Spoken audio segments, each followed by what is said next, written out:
hit subscribe.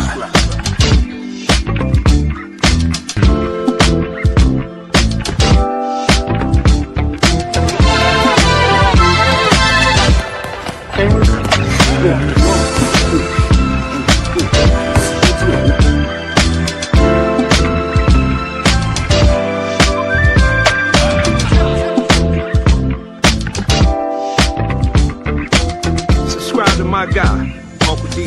Tell him Big Bass sent you. Spurling. I'm an attorney here in Houston, Texas, an advocate for black men, largely because I am a black man. I'm a black father, I have black sons. Hey man, I do what I do.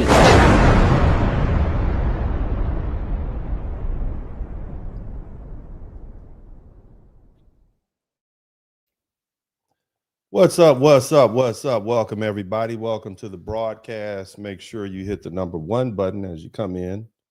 I would like to first thank everybody for being here. I want to show you my appreciation by first acknowledging all the people who are here. And I am honored to be here, especially to talk about such a serious topic. And, you know, I will do my very best to give you information that other people haven't given you. I'll do my best to be honest and forthright, even though this is a tough conversation that we're going to have, even though we have a lot of tough conversations here. But more importantly, you know, we're going to make sure we honor those who are no longer with us. I will change up some of my language because I do want to make sure that this broadcast reaches as many people as it can possibly reach. And so I may supplant words. You guys will figure out what I mean. I may use something like unalive instead of the M word when a person is no longer with us. But other than that, I expect you guys to hit the number 1 button. Let me know you're still here. Hit the number 1 button. If you are in here, make sure you hit the number 1 button. I don't see any comments so far.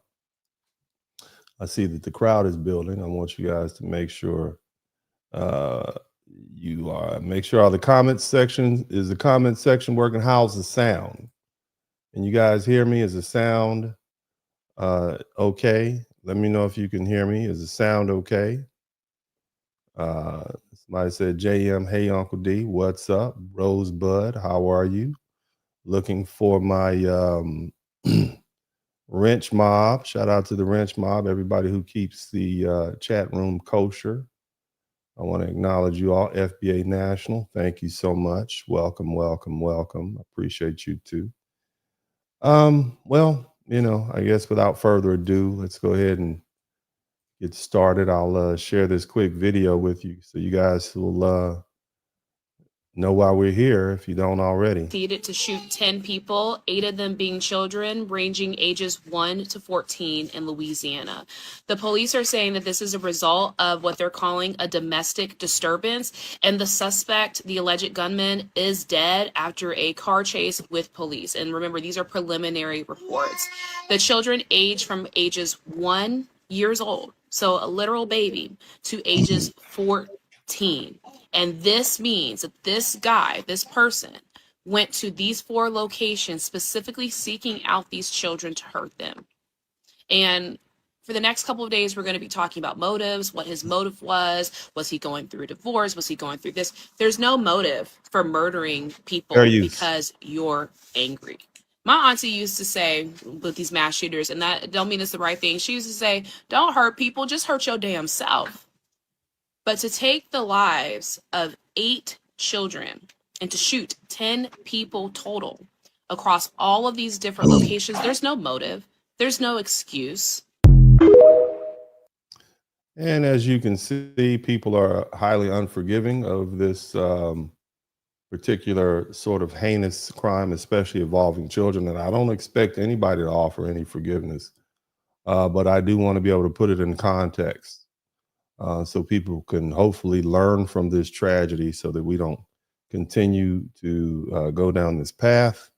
I will play some more videos later, but I think it's important that we go ahead and get started. And along with that, there's the other issue, the other incident that happened very similar to this involving the gentleman's name is Justin Fairfax. He's a former lieutenant governor of Virginia. Now, again, let's go ahead and do this the right way. My name is Dennis Spurling, and before we get into this discussion, I want to, I should say, take a moment to acknowledge the families affected by what we're about to talk about. I also want to address something directly from the beginning. The two men that you see on the thumbnail that we're discussing are Black American men. And I already know how this is going to play out. Many of you have seen this before, along with myself. There are always people, particularly those who have racial agendas and bias, who will take situations like this and use them to reinforce those negative stereotypes about Black men. They'll say, this is what Black men do. They'll frame it as violence being inherent to Black men. They'll lean into those same tired narratives we've heard for decades. But what we're not going to do is allow that ignorant narrative to take shape, not without me putting forth some information that could be helpful to everybody. Now, so before we even before the YT supremacists, as they say, try to twist this into something, let's be clear, okay? We're not going to allow this to, we're not going to allow those racist talking points to come in. There are people who will take a tragedy like this and immediately try to use it to reinforce negative stereotypes about Black men, about our behavior as inherent or expected. And that's not just wrong, it's dishonest. Thank you so much, Beverly White. I appreciate you for being the first person to contribute to the Super Chat. Now, the truth is, when you look at the broader data and history, family annihilation, which is what we'll call this, is more commonly associated with white men. Okay, and to be precise, there's no single official FBI table that isolates family annihilation by race, but the studies consistently find that a majority of family annihilators in the United States are white men, often in their 30s and 40s. They reveal that 60 to 80% of the cases of family annihilation, followed by smaller portions of Black and Hispanic and other groups, is that's what I mean, okay? So if I want to say it succinctly, 29 to 30% of the family annihilations are 29 to 30% of the population commits 60 to 80% of the family annihilations. That's the typical profile. It's a white male married or separating, okay, from his wife, facing financial stress or relationship breakdown. And in many cases, the violence ends in unalivement or self-unalivement. So no, this is not a Black issue per se. It's never has been one. And we're not going to allow racist narratives to hijack this tragedy and turn it into propaganda that misleads people and unfairly targets an entire group of men, i.e. the group of men that I advocate for, and that is Black men. That's a fact that will not minimize or overlook what has happened, okay? We're not going to sit here and allow this moment to be weaponized to paint all Black men with a broad brush while ignoring a larger pattern that exists elsewhere. At the same time, brothers, let me be clear, nothing about that reality excuses what happened in these two incidents. Nothing. There's nothing about that that makes this less of a tragedy or less devastating. The loss of life, especially children, is unacceptable under any circumstances. And this is an extremely sensitive situation. Lives have been lost, children's lives have been lost, and nothing about this is is an easy process. I'm going to handle this with as much care and respect and decorum as possible while still delivering some facts that are not being delivered to the public.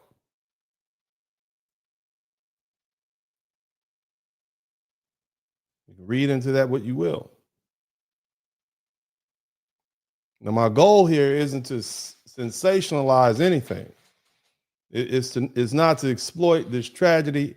It's to bring clarity, and hopefully somewhere in that clarity, there's a lesson we can all take away. And if there isn't a lesson, then at the very least, you'll leave here fully informed, or from what we know at this point, as to what happened and hopefully how this tragedy can be avoided. Now, look, we can't change what happened. And it's already happened. And all we can do is try to understand it and process it and move forward. But what we are going to do or should I say, what we are going to do is refuse to let misinformation or incomplete narratives distort the situation even further. Because if you've been paying attention to the coverage, you probably already see how quickly the story was framed. The headline becomes: a black man unalived 8 children, 10 children, or 10 people, shot 10 people, and on his face it sounds like that's the entire story. It's shocking. It's supposed to be. It's horrifying, and it should be. But the problem is that that's not the full picture. And when people rush to push incomplete, misleading information without taking the entire time to verify the facts, even the mass media, basic facts, they contribute to a narrative that does more damage than good, especially when that narrative disproportionately impacts an entire group of men, i.e. black men. Now, I built my platform around advocating for black men and protecting the image of black men. And that doesn't mean defending wrongdoing. I don't do that here. It does mean providing context.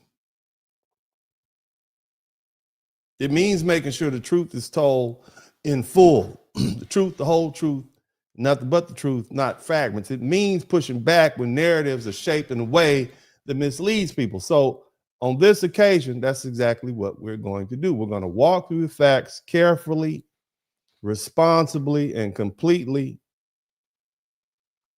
so that we can move beyond the reaction and into understanding. Are you guys with me on that? Is that fair? Is that a fair thing to do? If you guys are okay with that, let me know. Type "that's fair." Because this is the only way that we should be dealing with tragedies. Okay? If you guys are with me, type "that's fair." All right? Let me know. We do call and response here. All right, let me see some. It's fair. All right, we got a couple.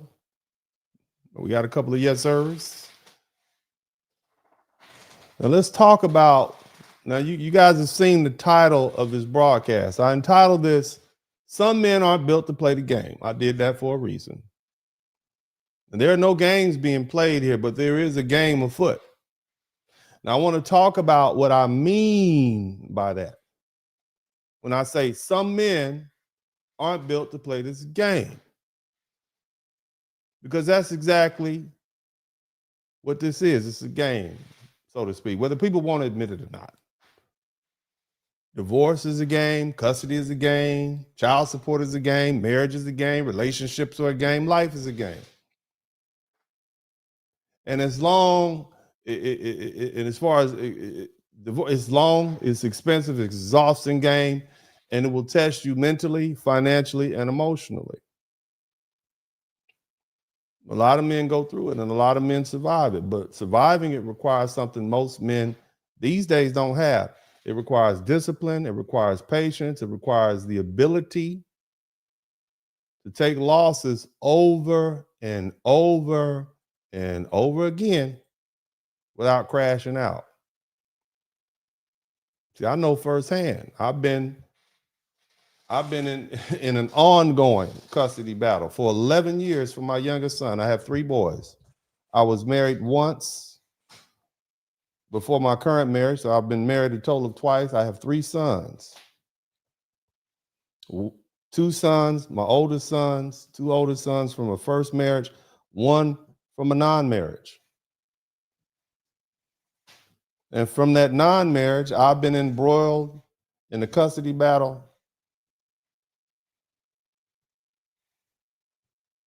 since 2015. So that's going on 11 years.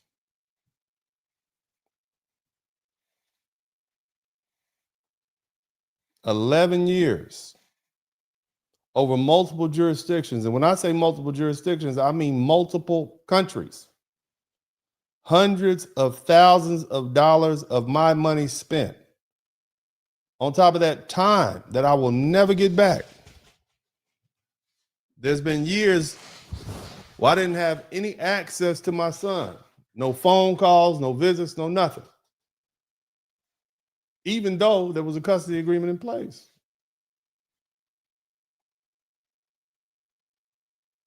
And it's not because I wasn't fighting, not because I wasn't paying my child support as ordered. I filed custody modifications for my older children.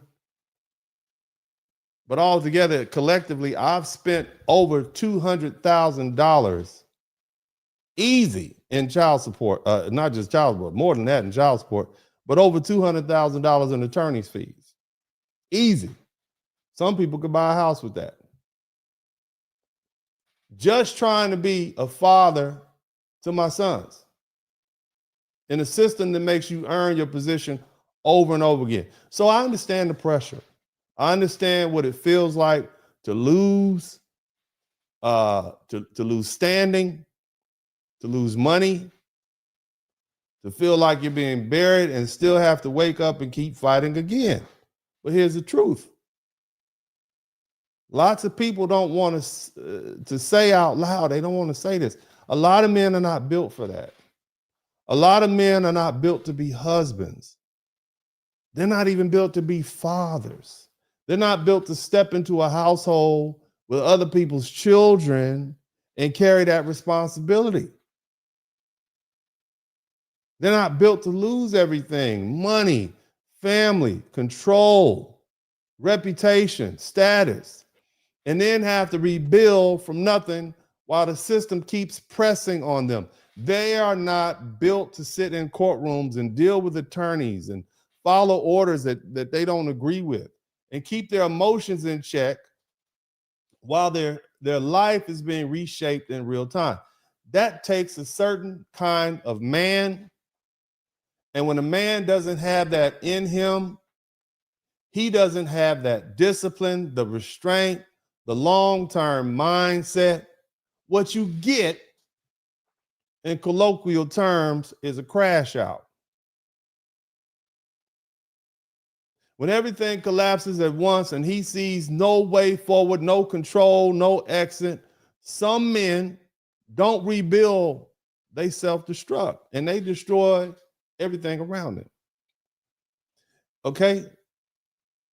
They don't just take themselves with them. They take everything around them with them. And that, whether people want to accept it or not, is what it looks like here in this particular situation. Now, I have some more videos I'm going to share with you guys. I want you all to make sure you hit the number button if you can hear it clearly. I hope my microphone is clear. I'm going to continue to let these videos play, and these videos speak for themselves, fair use, and we shall. Anyone could ever imagine with adults and children inside the same home.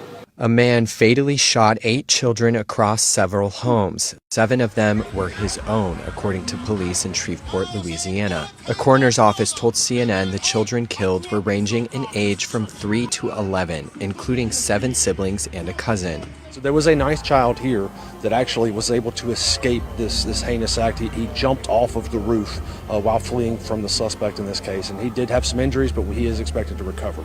2 adult women were also shot and wounded.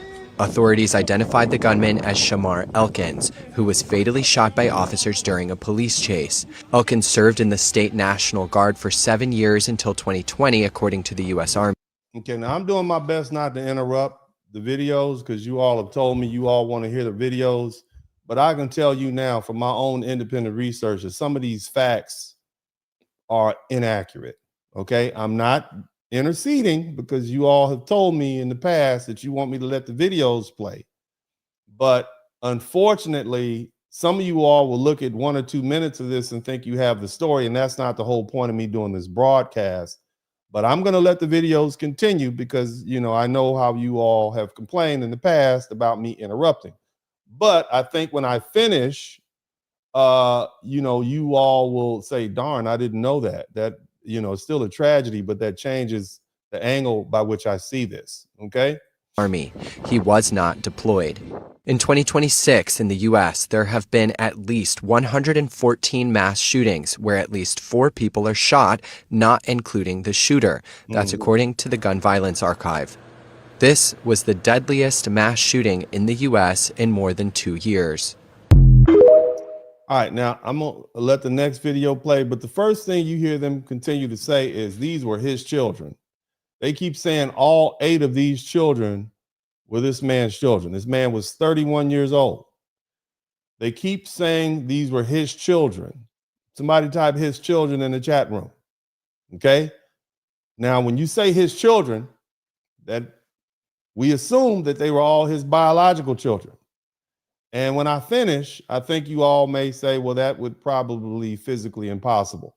But let's continue the broadcast. But the reason they're feeding that narrative because it sounds like it's more heinous. It makes it sound even more heinous than it already is, and it feeds the negative stereotype as a gun. that you know it wouldn't be on the news like this if it was YT gentlemen who commit 60 to 80% of these type of family annihilations. Okay, but because of and I hate to say it, but we know how racism is. Okay, then they put this photograph of this gentleman up here with the children's faces blocked out. Let's continue looking. Man who killed 7 of his own children and 1 other child. 7 of his own children and 1 other child. You understand? Listen to his children. In a violent domestic incident in Louisiana, 31-year-old Shamar Elkins was shot dead by police after stealing a car to flee the scene in Shreveport. The children were reportedly aged from 1 to 14, with police saying 1 child was age 1 to 14. Again, I try not to interrupt, but even that statement is false. Okay? They probably got it for the police report, and the police reports will probably say, what were the age of children? They're going to say between 1 and 14 on the police report. It's not going to say the exact age because 1 and 14 gives rise to an element necessary in a different kind of crime. Okay? So the police report is not going to have the exact information, but the news just took it and ran with it. So now there are people on the internet who believe that this man unalived a 1-year-old, a baby. Okay, it's all bad, but you know, it's like they're trying to make it worse, this tragedy worse than what it is, to the point that, you know, there needs to be some correction so we can have some better understanding as to what actually happened. Because otherwise, it just makes it, this is just unforgivable. I mean, you can't, how do you even deal? It's already bad. Okay, but let's not make it worse so that you can then impugn the nature and character of black men. We know what you're doing. All right, let's keep listening. Again, I'll do my best not to interrupt. Was shot dead on the roof of their family home trying to escape. 2 adult women, including the mother of the children, They said their family home. Okay, let's keep listening. are in a critical condition. Okay, so we'll keep listening, and I'll do my best. I have to say fair use, but we'll do my best to keep it, you know, moving. News in about 30 seconds. Heartbreaking news to start with. 8 children ages 1 to 14 were gunned down in. There you go. You see him repeating the same thing. Horrible facts, horrible tragedy. But the least the news media can do is be accurate. Shreveport, Louisiana this morning. I don't know what people think in the crevices of their mind to want to harm another human being, let alone that of children who have their whole life ahead of them. Jason Allen is headed there right now and will bring. I understand why. Psychologists understand why. This is not something new. It's a tragedy.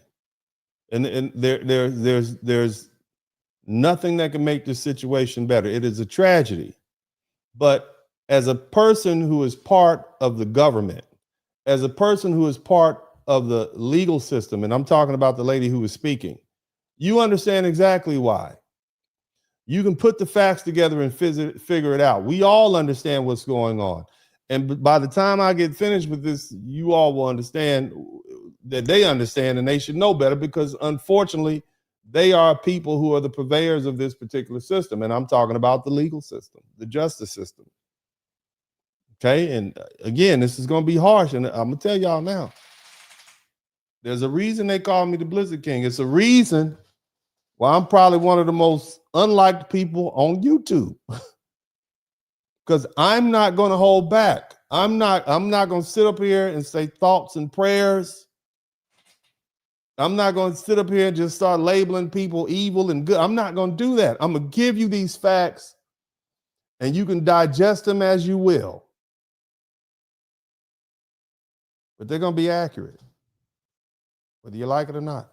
Bring us the latest developments. U.S. negotiators head to Pakistan Monday for talks with Iran about the Strait of Hormuz and a ceasefire set to expire. We'll move on to the next video. You guys make sure you can hear me clearly. I hope you can hear me clearly. So this the dude, Shamar Elkins, that unallowed his 8 kids in Louisiana. Now, so you got a young man who's on TikTok, and he took the media reports. He unalived his 8. That's what he said. His 8 children. Okay. That's what so you got people who are just take it and run with it. This is his wife, the one he had kids with. Her name is Shaniqua Elkins. I see a report that said that he tried to unalive her too, but she made it out. But she currently in the hospital right now. Bro, like I said, as a man, this is the weakest shit you could ever do. I'm not gonna lie, bro. I'm starting to understand why women is scared of men. All right, so now you have people, gentlemen like this, who is also a black man, who's also a man, who takes this as an opportunity to score points with women who are already afraid, and these sort of statements help women justify some of their reasoning, whether it be logical or not, for why they make some of the choices that they do about men that they will or will not deal with. So you're only feeding it. You're only making it worse, because you're taking you're taking this as an opportunity to bash all men, specifically black men. That's what this is about. And he himself is a black man. That is the easy way out. Labeling him a coward, calling him evil, wishing him to be in hell, all these different things. And then on the flip side, praying for the children. And you got white supremacists, you got bigots, and people of other ethnicities who have been hollering black fatigue for the past 2 years are now on the internet pretending as though they're sympathetic to the loss of 8 children and possibly 2 others. Absolutely not. It's disingenuous. Don't let other people use this as an opportunity to further crap on black people, specifically foundational black American people. Don't do that. Make sure if they deliver the story, they deliver it accurately. But that's what there's absolutely no way these white supremacist racists who've been screaming black fatigue for the past 2 years, talking about what they want to do with, are saddened by the fact that black people have been unalived. There's no way. And so don't fall for it. And you gentlemen out there who are misreporting this, these men are cowards. You look in the mirror. You're a black man too. They don't distinguish between you and me and them. For many years, black men, if whoever he committed a crime, we all got impugned with that. Whether he was a foundational black American, a person from the Caribbean or the Africa, that's why you got black Americans saying, hold on, we're going to delineate because there's a lot more Africans and Caribbean in this country, and they have a different culture and different understanding. They do things a little different. We don't want to have to deal with their criminality and it be associated with us. And so we're going to do away with the flat blackness, and we're going to delineate. All right. So let's go ahead and continue listening to this. Why is it always us that's crashing out like this? I'm a man, bro. I'm not against. It's not always us. Okay. It's not always us. Women crash out also. And if you mean us by black men, it's not always us. In fact, as I said earlier at the top of this broadcast, 60 to 80% of the family annihilations are done by white men. Okay? Let's continue. Us at all, but why? You barely see women try to unalive their whole family. Are we weaker than women nowadays? I thought we all had the same mental capacity, but I'm starting to think they stronger in the mind. And I'm not saying that all men is like this, because I'm not like this at all. Of course, he would distinguish himself from that. Okay, of course. This is what I'm talking about. You got all these people on the internet. Oh, no, not me. I would never. I would never. And they don't know the situation. They don't know the circumstances. If I put you in these same circumstances, let's see what you would do. Okay, and maybe you wouldn't crash out in that regard, but many would drink, many would use drugs, many would do a lot of things. But let's keep listening. I will never in my life do no bullshit like this. I don't care what I go through. I'll crash out on myself before I take somebody else out that don't deserve it. It's a lot of us out here that's good, but the bad is ruining it.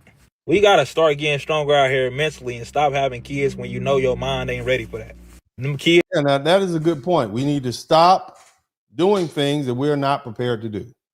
Many of you listening to this broadcast right now, men and women, but especially men, you are not fit to be a husband. You are not fit to be a father. You're not fit to be a boyfriend.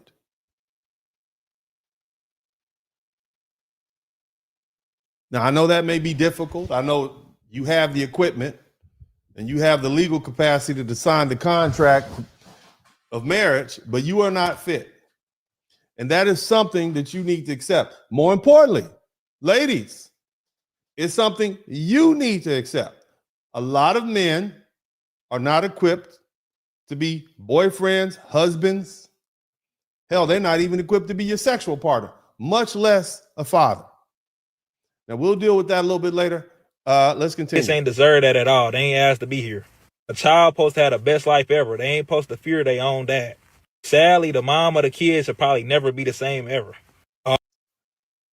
That's accurate. All we can do is pray for her, though. Let's continue listening.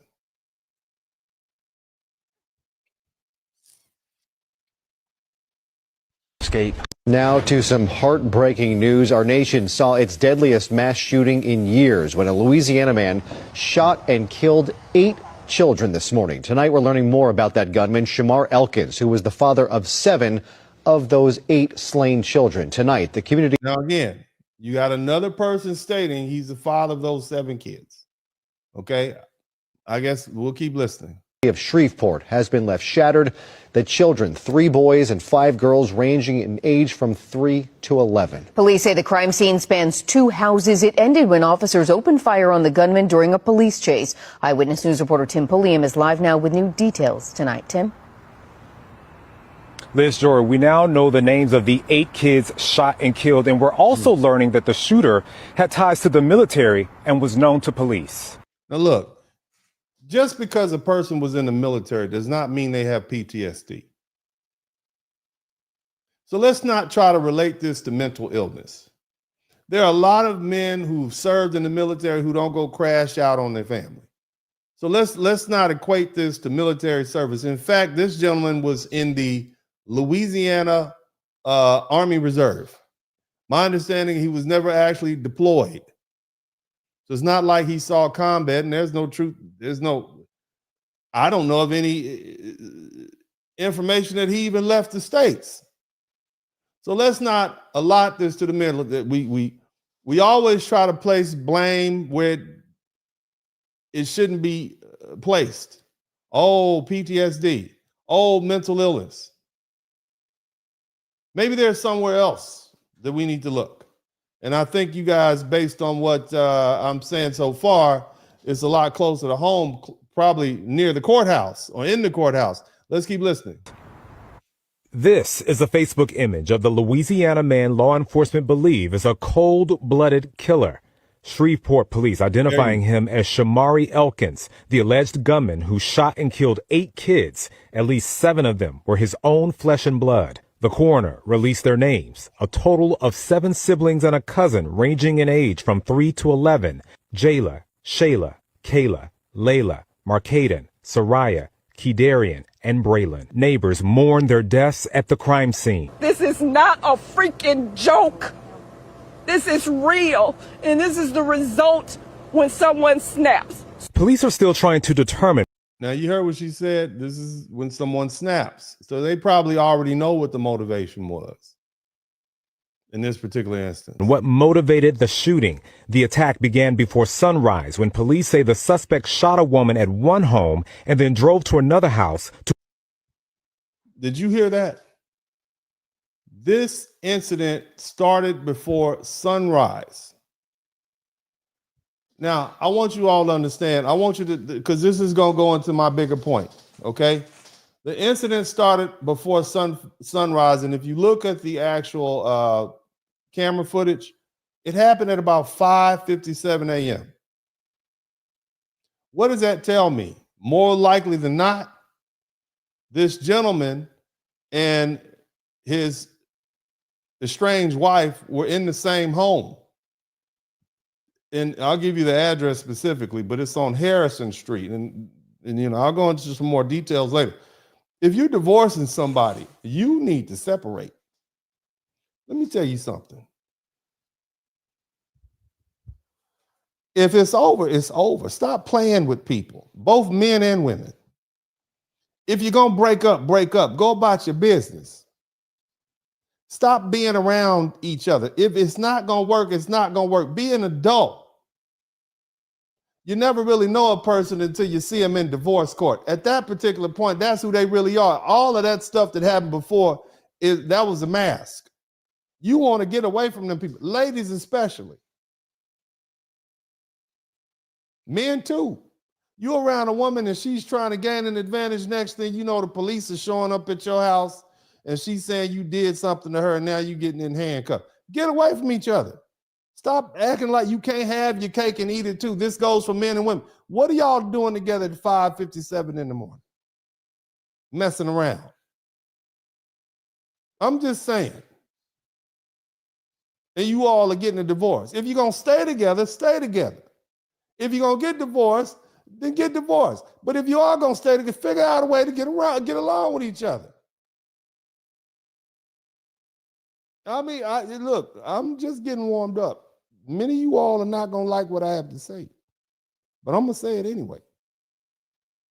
Okay? It's not the children's fault. It's the adults involved in this situation. It's all the adults' fault.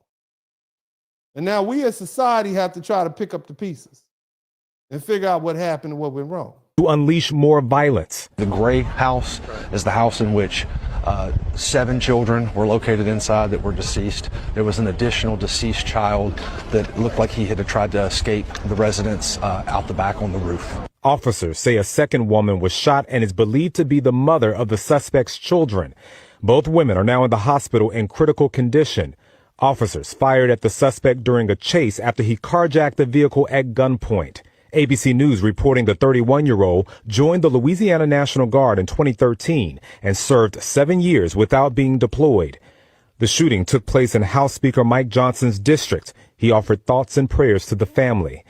The shooting. You hear that, Mike Johnson? He don't care about you, thoughts and prayers. These people have been trying to do everything they can to undermine us systematically. You think they care? And not at all. Not at all. But they will still take something like this and try to use it to throw it up in black people's face. I'm sure some Africans right now looking at this. Look at these niggas. Look how these niggas act. They could. Why you really glad you did it? I'm trying to tell you. So it's important that we get in front of this right now and establish what the actual facts are and what they are not. So these people don't try to use this to further destroy our reputation. They're looking for ammunition, and it's incumbent upon every black person, especially my foundational black American brothers and sisters, not to allow them to pile on. This is already a tragedy. Let's not make it worse. Impacting people beyond Louisiana. The mayor of Shreveport highlighting that in his statement that reads in part, "Tragedy like this does not belong to one family alone. It belongs to all of us. Today, our community is grieving the unimaginable loss of innocent children. There are no words that can make sense of it and no distance that shields us from it." Take out this evil out of our nation, out of our parish, out of our city, out of our lives, God. Now he's saying, this is the pastor. Listen to what the pastor is saying. God, we know mental illness is real, God. Now, is it evil or is it mental illness, pastor? Now, we have a whole Bible which talks about the evil that men do. So is this really something new? See, when you just label something evil, it's easy to dismiss it. It's easy to dismiss it and say he was just evil. If you call it what it is, it forces every person that is listening to me right now to take a look in the mirror. You see? It causes every person to take pause and take accountability for how they say and what they will say to people in certain circumstances. Evil is an oversimplification of what has happened, what's transpired here. We don't need a conclusion. We need the diagnosis. Let's keep listening. This attack considered one of the deadliest mass shootings in Louisiana. The community asking for prayers. This community needs you. I need you. Because how do we get through this? According to the FBI, domestic violence crimes are up. Between 2020 and 2024, law enforcement reported more than 11,000 domestic violence murder victims. In this case, investigators are still trying to figure out what led up to this shooting. Tim Pulliam, ABC7, Eyewitness News. Tim, thank you. If you are... These are the kids. Look at these babies. All these children, man. Look at these children. Beautiful black children. Look at that.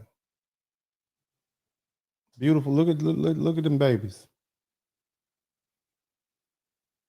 Now, they didn't deserve any of this at all.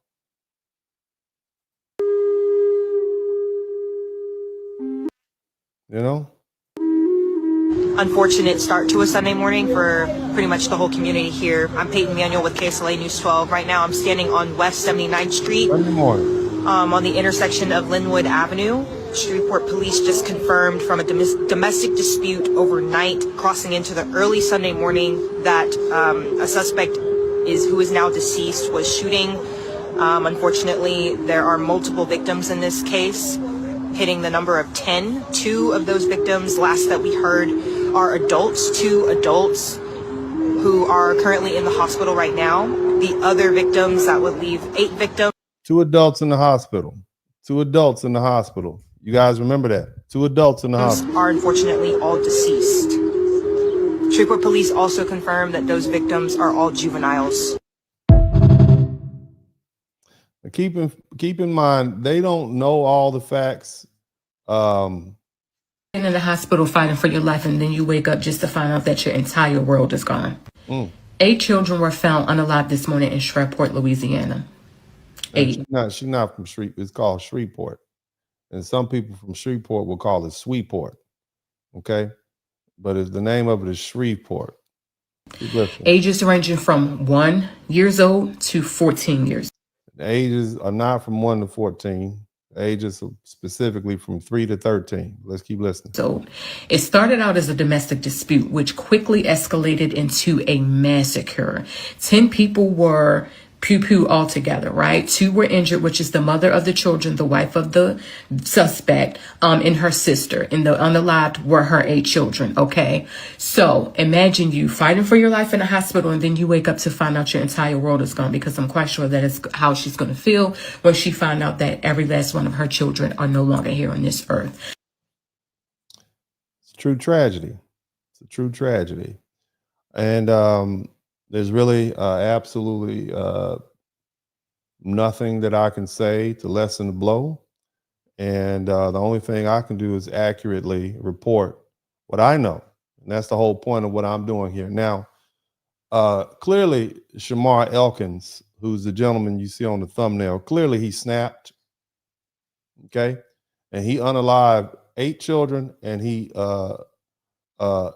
shot 2 adults and 1 little boy who was trying to escape, jumped from the roof and broke his leg, but he's going to be okay. So in total, 11 people have physically, permanently changed their whole life, okay? Now, let's go over some facts. It's Sunday morning, April 19th, 2026, at about right before 6 o'clock a.m. Gentleman's name is Shamar Elkins. He's 31, and he carried out what the press is referring to as a domestic mass shooting in Shreveport, Louisiana, that resulted in the demise of 8 little ones. It left 2 adult women wounded. And the 2 adult victims, one, her name was Shaniqua Pug, which is his wife. She was 34, so she's a couple of years older than him. All right. Now, the other, they report her as a woman, but I've searched the internet, and some people are saying it was her sister. Now, the police hadn't verified that. The news hadn't said that. And so all I can do is do some more research to kind of determine if that's accurate. Shaniqua Pug and her sister. I'm not going to mention the sister's name because the press hasn't, and I want to respect the privacy of the family. Now, according to the police, the violence began before sunrise at a residence, and I want you to keep this in mind. The address is on Harrison Street. I know the actual address. It hasn't been reported, but if you know the prefix to New Orleans, when you call in New Orleans, type that in and you'll figure it out. All right. And then you can Google it and you will see that that is the same address that they're showing all across the news media. Okay. When you call New Orleans, what's the first 3 numbers you call? Okay. Add that to the name of the street, Harrison Street in Shreveport, Louisiana. You can figure it out on your own. That's where Shamar Elkins' wife, Shaniqua, was pew-pewed. Okay. He then traveled to the 300 block of East 79th Street. I have that address also. Okay. I have that exact address also. And when you do the research, you will see that her name pops up at that address. So what does that tell me? That tells me that she lived on that 79th Street address. That's what that tells me. She was pew-pewed at the Harrison address, but she lived at the 79th Street address. She was in his presence at 6 a.m. in the morning. I don't know how he got there. I don't know how she got there, but whatever reason, they were there together in this 2-bedroom, 1-bathroom house in Shreveport. And at some point, and apparently the argument had started overnight and it escalated into the morning. And by 5:57, it popped off. Now, the couple have reportedly been arguing about their separation prior to the shooting. Let me explain something else to you that's very important. They had a court hearing today. So come Monday morning today, they were supposed to go to court. Shout out to Kenneth Williams for the second super chat.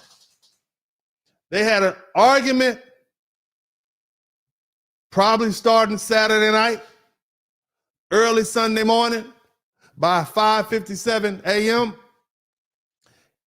it got to the point that he snapped and he pew-pewed her, shot her here. Let me go again. Shot her here. And when somebody shoots you here, that says a lot. We'll go into that a little bit later. Nevertheless, Shaniqua was shot at the Harrison residence. Shamar then drove to the West 79th Street location, where the remaining victims were pew-pewed. All 8 children were shot at this residence, along with a second adult.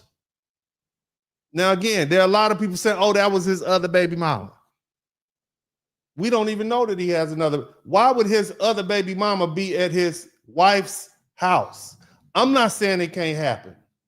But if he did have another baby mama, why would she be at his house overnight? I'm not saying it can't happen. But when I put my, how people really are, I don't think that the wife would be cool with his other baby mama, if he had one, and we don't know that to be true, spending the night at her house with her children. And I'm just saying, shout out to Keon Queeley. So that does not necessarily make sense to me. Now, there are some women on the internet that I like a lot. I would actually refer that question to the Crimson Cure. I would refer that question to Shay Chardre. I would refer that question to Messy Michonne. 3 ladies that I enjoy watching from time to time when I do have time to watch other people's podcasts. Make sure you tag them on this video and tell them, and I'll probably tag them on this video too, and tell them that I think this is some subject matter that they should deal with, because I'm going to say some things that women may be able to take better coming from another woman than coming from me. Okay? As nice as I may try to sound, it does not come out nice. I understand that. Okay? But the bottom line is, he went from this Harrison address to this 79th Street address where his children were. And there was another woman there watching his children. On top of that, Shaniqua, his wife, was associated with that address. Now, that Harrison address wasn't owned by either one of them. It apparently is a rental property. It belongs to someone else. In fact, a lot of different people have owned this property. You see? That's probably a rental property. It's probably some kind of shared house. And given the fact that they were separating and they had a divorce proceeding coming up today, it makes sense that Shamar Elkins had been staying there after moving out of the family home, the 79th Street dwelling. Okay? Now, there's no record proving he officially rented it, but everything about that house suggests it's the kind of place someone could stay temporarily, especially if they're going through a divorce. Now, the distance between the Harrison Street location where the first pew-pew happened and the 300 block of West 79th Street is about 3 to 5 miles, depending on the exact points of travel. Okay, but under normal traffic conditions, that drive would take about 8 to 12 minutes.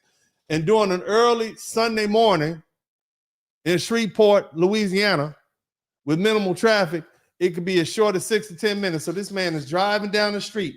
Keep in mind that this man has had to be in rage.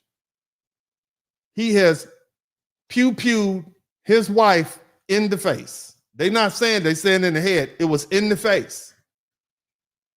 And he has a 6 to 10 minute drive. His adrenaline's pumping. I don't know what his intention were for going over there. We know what he did. Okay? But again, in that 6 to 10 minute time period, he had a lot of time to digest whatever was going on in his head. Bottom line is, and with the adrenaline, we can assume that the movement between these two places was rapid. This wasn't an hour and 40-minute drive. Now, after the shootings at the West 79th Street residence, and I don't want to rehash all of that. You guys see the news. 8 children were, were pew-pewed, and the adult was pew-pewed who was there. Elkins then fled the scene. I don't know what happened to the vehicle he was in. There's no indication that he walked from the Harrison address to the 79th Street address, so I'm assuming he was driving. There's no indication that he, I don't know what happened to the car that he was driving. So he carjacked another car at gunpoint. There's no indication as to what happened to the vehicle he was in between the first and the second location. And again, there's no evidence that he traveled on foot. What is established is that he used the carjacked vehicle to flee from Shreveport, Louisiana to Bossier City, which is sister cities. Okay? Now, Bossier City is in Bossier Parish, which is the parish over, and I know it sounds like a long distance away, but it's not. And the police went in hot pursuit, and it ultimately ended with them unaliving him. Now, that drive from 79th Street to Bossier City normally takes 25 minutes. But you got police in a high-speed chase is probably shorter. Now, the Cato Parish Coroner's Office has identified the children. I'm not going to say their first names. Okay? They said it. I'm not going to say it. But what I will tell you is this. I'm going to give you the first initial and the last name. First initial, 3-year-old female J. Elkins. Second, 5-year-old female S. Elkins. So what do we learn? 2 of the children have the same last name as the father. Third child, 5-year-old K. Pug. Fourth child, 6-year-old L. Pug. Both of those are females. Fifth child, 10-year-old male child, initials M, last name Pug. So that's 3 children with the Pug last name. Let's recap. We got a 3-year-old and a 5-year-old with the shooter's last name. You got a 6-year-old, 7-year-old, and a 10-year-old with the mother's last name. And then there's 3 other children. First initial S, last name Snow. Next child, first initial K, last name Snow, 6-year-old. The first one was 11, then you have a 6-year-old, then you have a little boy whose last name is Snow, first initial B, 5 years old. So now let's run this back. 7 of those 8 children were, as the media says, were his children. 7 out of the 8. 3 of them have the same last name Snow. 3 of them have the same last name Pug. And 2 of them, the youngest, have the same last name Elkins. Now, the news report is saying 7 of these children were his. Reports have indicated that many of the children, they were pew-pewed in the head while they were asleep. Okay? The women are undergoing in critical condition, they're doing surgery right now, or were. And the police are concluding that, this what's central to this is a domestic incident. Again, they were scheduled to appear in court on Monday, which is April 20th, 2026, the following day, regarding the divorce. So they were really married. The family members are saying they had been arguing about the separation before the shooting. And if they weren't married, they had some sort of child custody matter going on. Now, they bring up the fact that this gentleman had a prior history. He had a DUI in 2016, about 10 years ago. He would have been about 21. He had a firearms conviction in 2019. That's it. No DV. None of that. This man was a military veteran. He had a 9mm handgun. There's no indication that he was carrying it unlawfully. I'm not sure.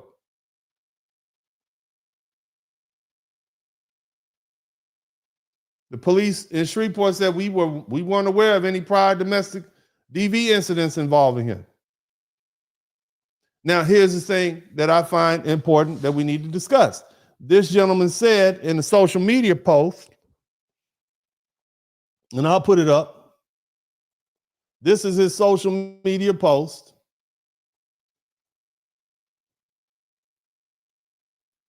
I mean, if this ain't a cry for help, you tell me what's not. I don't know what is. And again, we are not allotting this to mental health because there are plenty of people with mental health issues who don't annihilate the entire family. But let's read it. Elkins had posted about mental health issues earlier this month. Dear God, today I ask you to help me guard my mind and my emotions.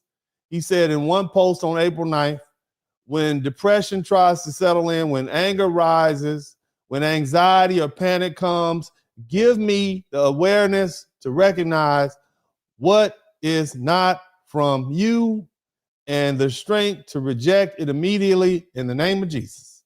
Elkins said in another post. Okay? So this to me is a cry for help. It's a public cry for help. Okay? Clearly he was dealing with a lot. Now, was it mental health? Was it some sort of diagnosed mental health?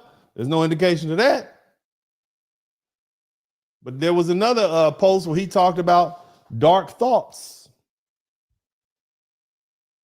He contacted his mother. Listen, he contacted his mother and his stepfather, stating that he was experiencing dark thoughts. He indicated that he wanted to unalive himself to these people.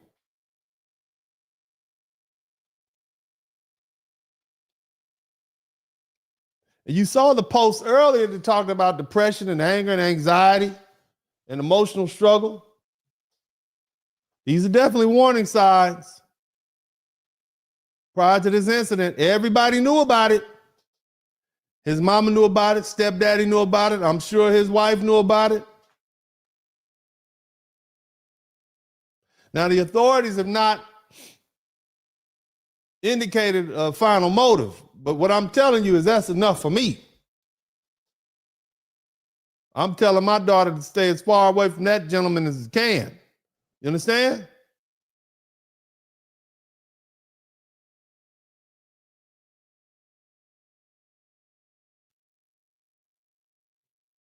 All right?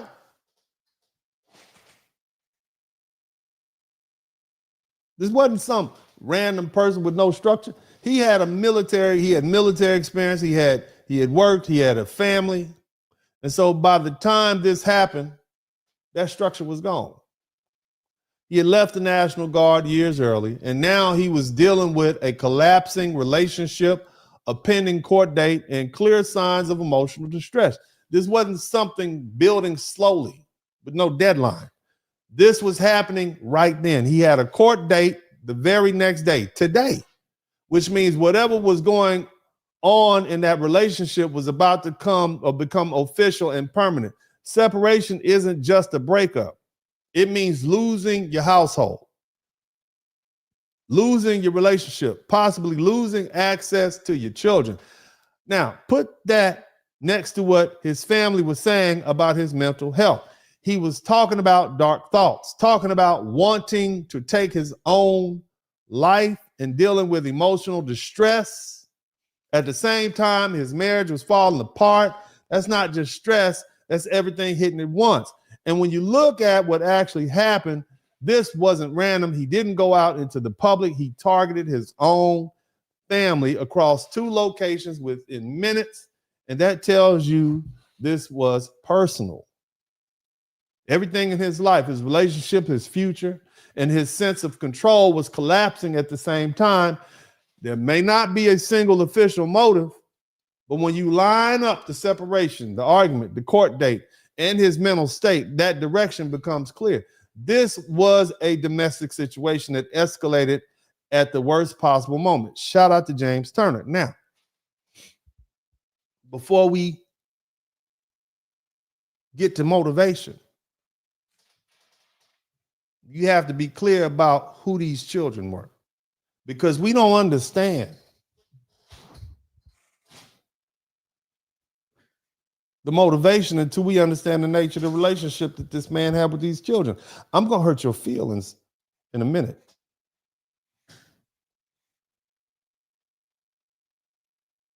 See, as of now, some of the details, especially the exact family structure and the relationship between this individual, Mr. Shamar Elkins, and Miss Shaniqua Pug and those children, is still being clarified.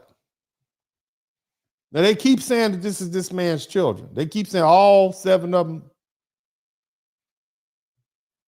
That's what they say. The coroner identified 8 children. Okay? Only 2 of the 8, ages 3 and 5, had his last name, Elkins. The other had last names Pug and Snow. Now, that doesn't automatically mean that they weren't his biological children. It's my understanding that they had some kind of relationship for the past 10 years. But when people say they had a relationship for past 10 years, that can mean off and on. That does not necessarily mean the children are for him. Okay? In this situation like this, different last names can reflect children from different relationships. Children using the mother's last name are blended family. That includes extended relatives. Now, I've looked at Shaniqua Pug's YouTube page. You can look it up. It's under her name. You can look it up for yourself. There's a couple of videos in there. I'm speculating. Okay? But the bottom line is, I see children in that video. I don't know if those are his children or whomever children, but I don't see him as the person that she is with in that video. I could be wrong. I'm just trying to get to the truth.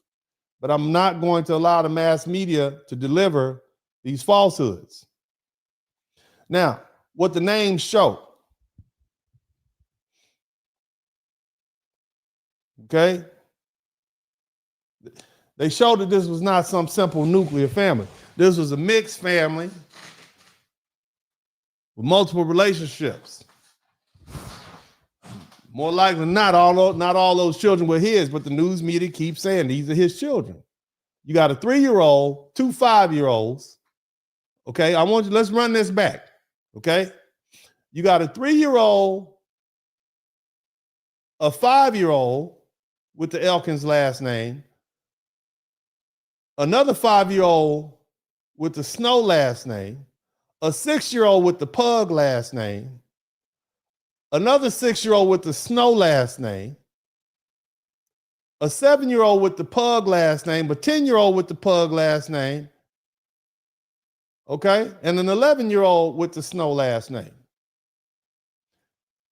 So before you even get into the motive, you have to get one thing straight. This was not one mother and her children.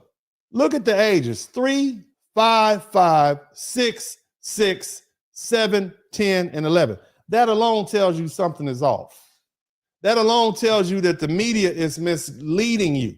One woman cannot realistically have 8 children with that kind of overlap in ages, especially with multiple kids at the same age. How can one woman have multiple kids with the same, and they got 2 different last names? That means 2 different mothers gave birth to them. That biology does not work. Then look at the last name: Elkins, Pug, and Snow. That's your answer. The 2 youngest Elkinses are most likely the biological children of the couple. Then you have children with the last name Pug, and you got 3 of those, okay? They likely could be for Miss Shaniqua from a possible prior relationship. And then you got the 3rd set of children with the Snow last name. That's a different last name, different grouping, different ages that line up. Are they siblings? If you all are saying that he went from the Harrison address to the 79th and then unalived another mother, and we know that all these children were there together, are you saying that Miss Shaniqua was cool with having her baby daddy's other baby mama in her house babysitting? Is that what y'all telling me? I don't know, man. I don't know. But it don't make sense to me. But it does make sense if you're trying to use this to make this black man look like more of a monster than he already is. It's already bad enough you unalive 2 of your own children. And now you're saying you unalive 8? Why do we have to put extras on it, mass media? Why do we have to do that? Why can't we just tell it like it is? Because see, you undersell the story when the 60 to 80% of the white men who do these unalivements do it. But then when a black man, now you want to make it seem like he's just a monster. And it's nothing good about this story. I'm just saying. But this actual common sense evidence strongly suggests that those children, those 3 Snow children, were not Miss Shaniqua Puggs. Those were more likely her sister's children or the children from another relationship. So what you're really looking at is not a single household, it's a multi-family, relationship, sister household, multiple mothers, multiple sets of children, all under the one roof. They spent the Saturday night. Auntie came over to babysit because mama wanted to go hang out with her husband at his new spot to get away from y'all. I get it. So they all under one roof. But it's not a story where a man turned on his own kids per se. This is a situation where multiple children from different parts of the same extended family were all in one place at the same time. That changes how you understand the structure, the relationship, and ultimately the scope of what happened. And see, this is why this is important. I want y'all to listen to me. You're not going to like me for this, and I don't care. Ladies, I want you to come in tight. Y'all have a horrible, horrible habit of thinking you can replace your baby daddy or your husband with some other man. And you got that other man all up in your household with you and your children from this other man. Y'all do that. You know I'm telling the truth. And there's research. This is not me saying this. Research shows that young children face a higher risk of fatality and abuse when they live with or are cared by an unrelated adult male. Stepdaddy. Somebody type new boyfriend in the chat room. Somebody type new husband in the chat room. Somebody type stepdaddy in the chat room. A 2005 pediatric study found that children living in a household with 1 or more unrelated adults were nearly 50 times as likely to die from an inflicted injury as children living with their 2 biological parents. Somebody type stepdaddy in the chat room. A separate study found that children in households with unrelated adults were 8 times more likely to die of maltreatment than children living with 2 biological parents. Somebody type new daddy in the chat room. Come on now. They're not talking about this. This is not convenient. The mass media doesn't want to say, oh, you mean he was a stepdaddy? Oh, darn. Well, God, okay, hold on. It's still a tragedy.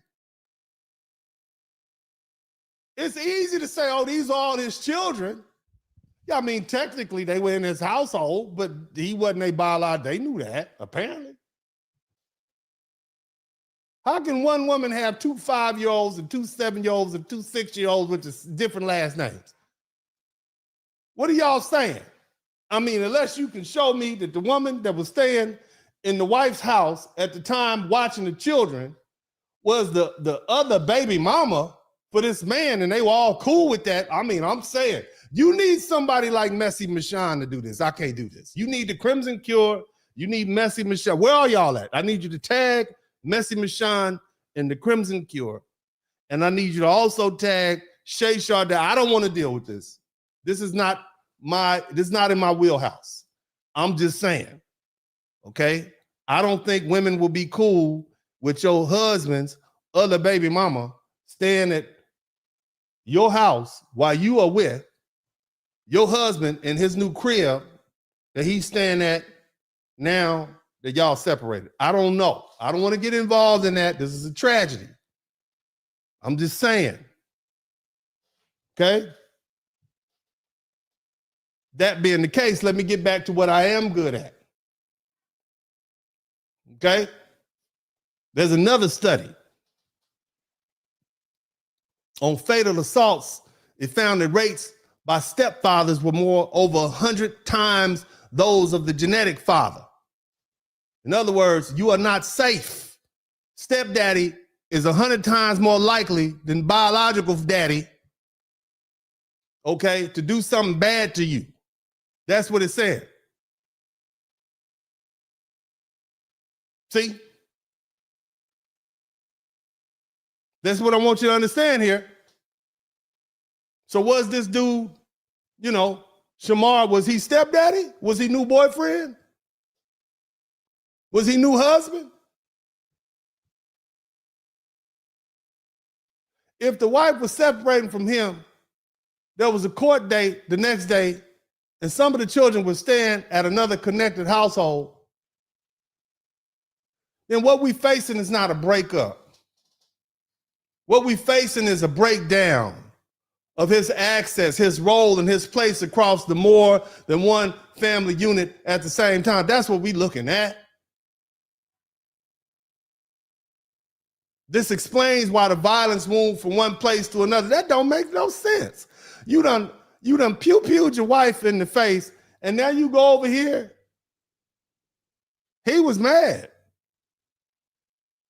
He was angry with her. He wanted to punish her.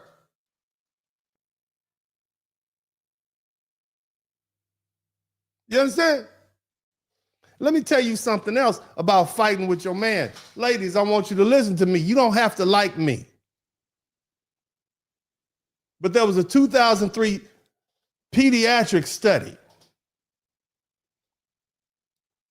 that recognized that there's an overlap between child unalivement and intimate partner violence. You know what that means? You know what that means? That means if you fighting with your man, there's a high likelihood that he will do something to your child. That's what that's saying. That's what it's saying. When grown-ups fight, children die. That's what it's saying.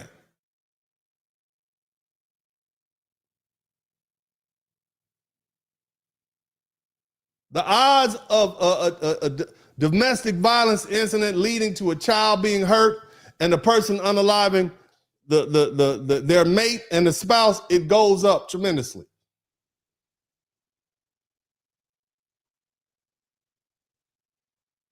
Remember that. When parents fight, kids die. And that fits this case more than, than anything else. I'm just saying, family. I mean, you could be mad. I don't care if you're mad.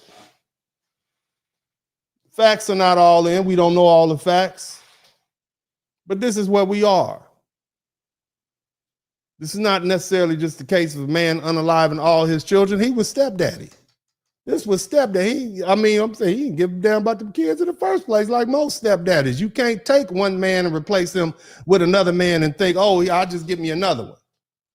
That's not how this works. And ladies, you all are notorious for doing that. You think you could take this dude and just put him with them other dudes? Oh, no, that ain't how that works. Can't do that. And the studies show that. Are you learning something that you didn't know before we started? Are you learning something that you didn't know before we started? I hope you do learn something. Then let's move on to another horrible and tragic case of family unalivement.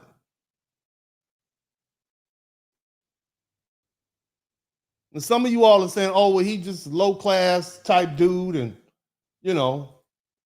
that's what that is. That's what you're saying. Because many of you all are bougie.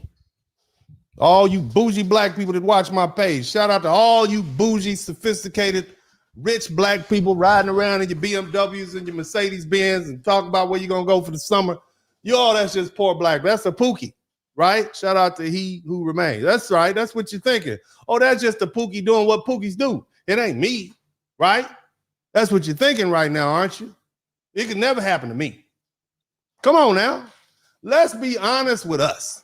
Everybody's watching. The Africans are watching. I've been roasting Africans and Caribbeans and white people and Asians and Mexicans for about a year and a half straight. And now I'm giving it to us. This is a FBA situation, right? Yes, this is us doing stuff to us. This is us unaliving our own children.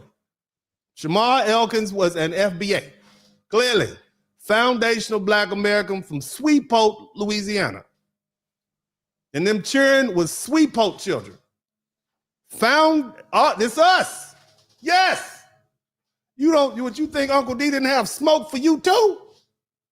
Yes, I enjoy it. I enjoy delivering the pain, making you uncomfortable with yourself. We're going to talk about it. Some of you all say, oh, that's just a Pookie. That's what Pookies do, man. He just lost control. Pookie should have dealt with it different. You know, you real snooty. Black people got snooty. We're rich. We got 1.7 million millionaires. We got these black people, white folks, swept down. We living in the ghetto. Some of us ain't seen the ghetto in 20 years since you graduated with your degree. You ain't been back. You ain't seen mom talking about going to the cookout. How dare you think you're going to get off your first class seat and take your Birkin bag to the cookout? You would never go hang out with Leon them and Main them. You would never go there with your Gucci slippers on. Ever. It's some cousins and relatives you all never plan to see ever again. You won't even hit the like button. On Facebook, you don't even know where you don't want them to even acknowledge you. You trying to get so far away from these Pookies and Ray Rays in your own family. You know what I'm talking about. You're snooty. And so when you see a situation like what happened to Shamar Elkins and his baby, first of all, her name is Shaniqua, so I know all y'all already prejudiced against that. You snooty black people. You bougie and snooty. I know who y'all. I know you. I know my people. Snooty. And you look at, oh, hell, she got 8 baby daddies. Oh, no, I understand that she shouldn't have been dealing with them. Okay, I got one for you. How about Justin Fairfax? Do you all know who Justin Fairfax is? You know who Justin Fairfax is? He's a former lieutenant governor of Virginia. He shot and killed his estranged wife, Dr. Serena Fairfax, in their Annandale home. That's snooty. That's one of you all. One of you snooty black people. And guess when it happened? Did it happen last year? Nope. Happened on April 16th, 2026. Well, hold on a minute. You mean it just happened? Yes, it just happened. Thursday it happened. So you got Thursday and Sunday morning. Thursday and Sunday morning. He was the whole lieutenant governor of Virginia, and his wife was a doctor. She was a dentist, but a doctor nonetheless. They had 2 teenage children inside the house. One of them had to call 911. The police classified it as an unalivement, self-unalivement. What was the cause? Domestic dispute. Same thing happened in Shreveport. See, some of y'all, he was 31. This was a young man. Well, this brother was damn near 50. He was 47. So it's not an age thing. His wife, she was 49. So like the other situation, she's older than him. They've been married for 20 years. This wasn't a 2-year, like the situation between Shaniqua and Shamar down in Shreveport. These people have been married for 20 years instead of 2 years. They married in college. She didn't have any other kids. They built a life together. But see, the marriage started to break down around 2024, but I think it happened before that. And it led to a separation. They even signed a post-nuptial agreement as to who was going to pay what. But see, here's the thing. And when I say separation, I want you to be mindful. When I say separate, that means they were separate on paper. In reality, they were still living where? In the same house for 2 years. And we talking about a full-blown high conflict divorce that was filed in 2025. And here's the part people don't understand. Again, they were still living in the same house. You fighting with somebody and you living in the same house.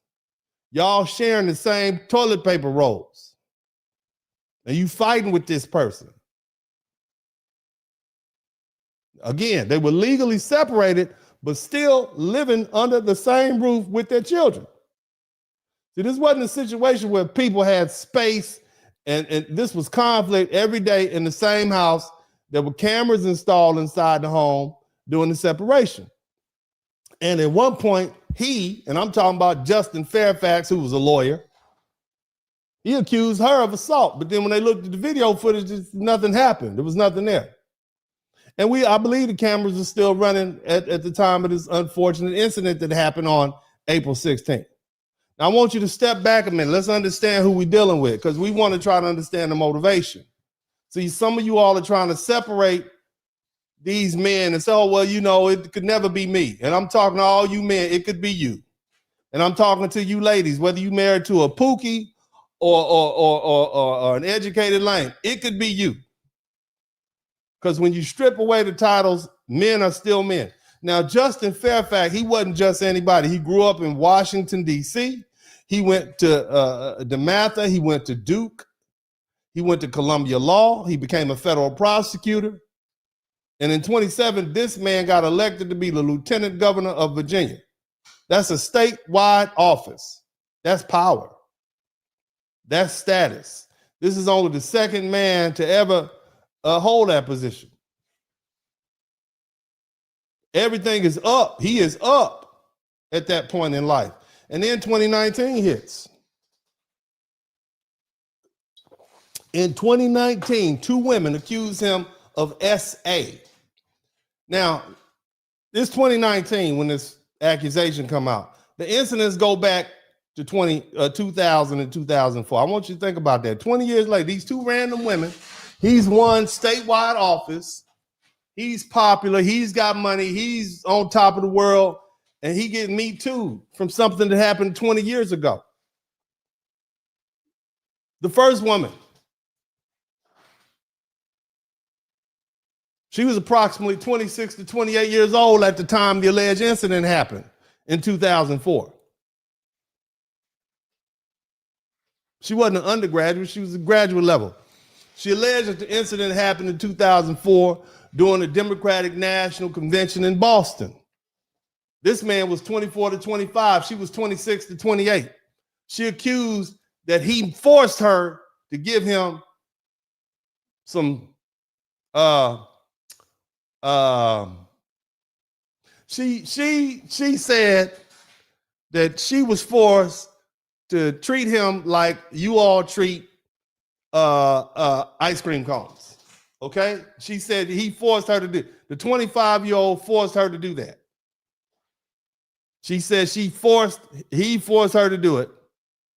And she described the encounter as non-consensual. And that came forward after he was inaugurated in 2019. Mind you, he's been married 15 years. He wasn't married at the time, I assume. Well, actually, he probably was married at the time. Married and cheating, apparently. If what she said is true, you shouldn't let a woman get nowhere near you. Fella, if you married, you don't let a woman get nowhere. A woman that ain't your wife can't come near you. Keep the door open when you're having meetings. Shout out to Eugene Steele. You don't do it. You a fool if you do. You a married man. You don't get caught up in those situations. When you go down there and get you a little massage, keep the door open. You hear me?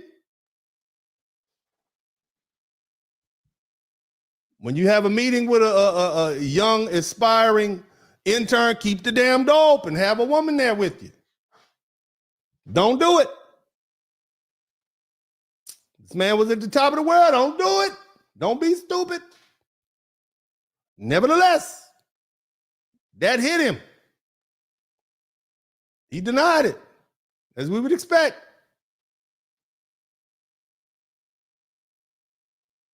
Now, they will say she came forward during the campaign as if, okay, the man got popular. He was at the top of the game. Okay. Here they come.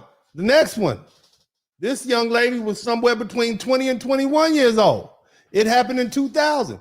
He was about the same age, 20, 21. They were both students at Duke University, messing around like college students do.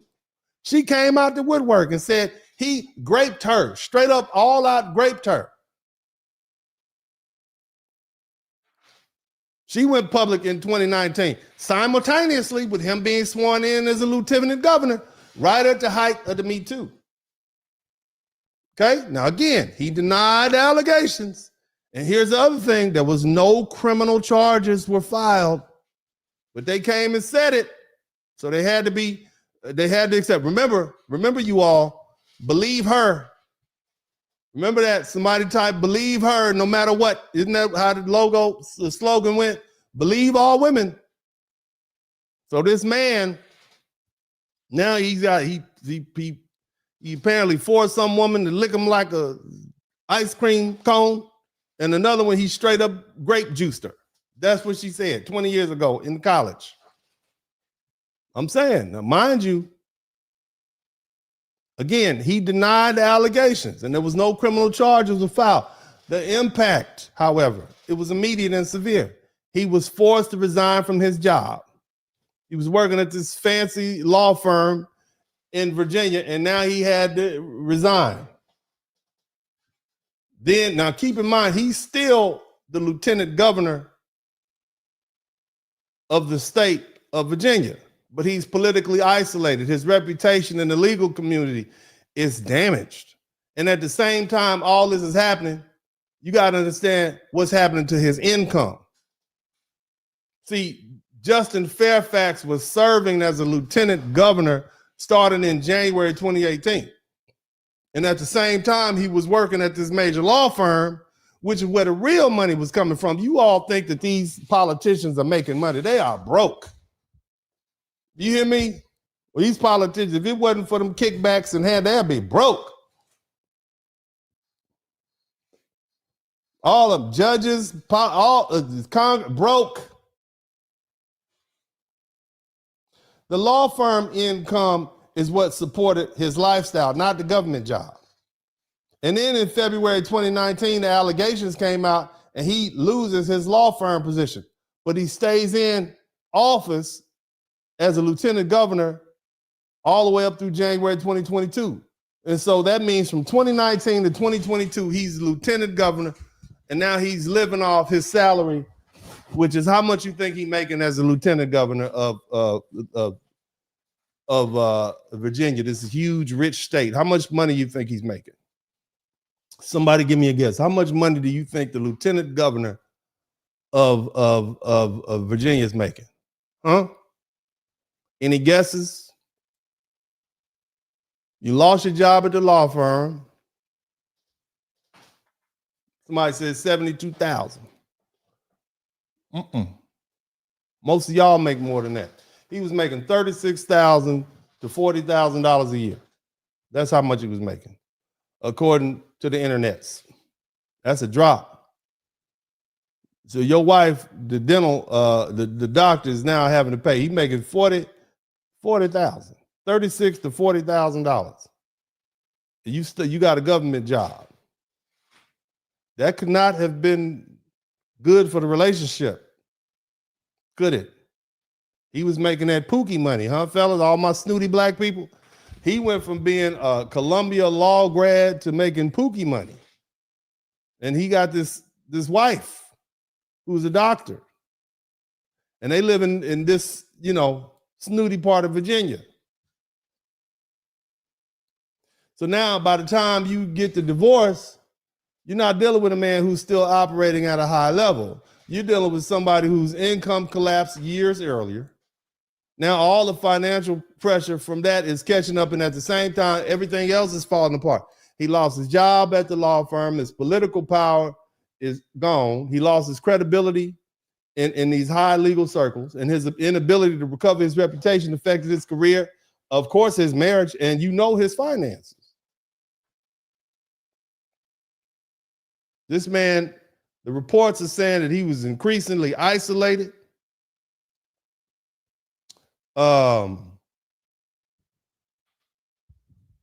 He struggled financially because nobody wanted to hire him. You understand what I'm saying?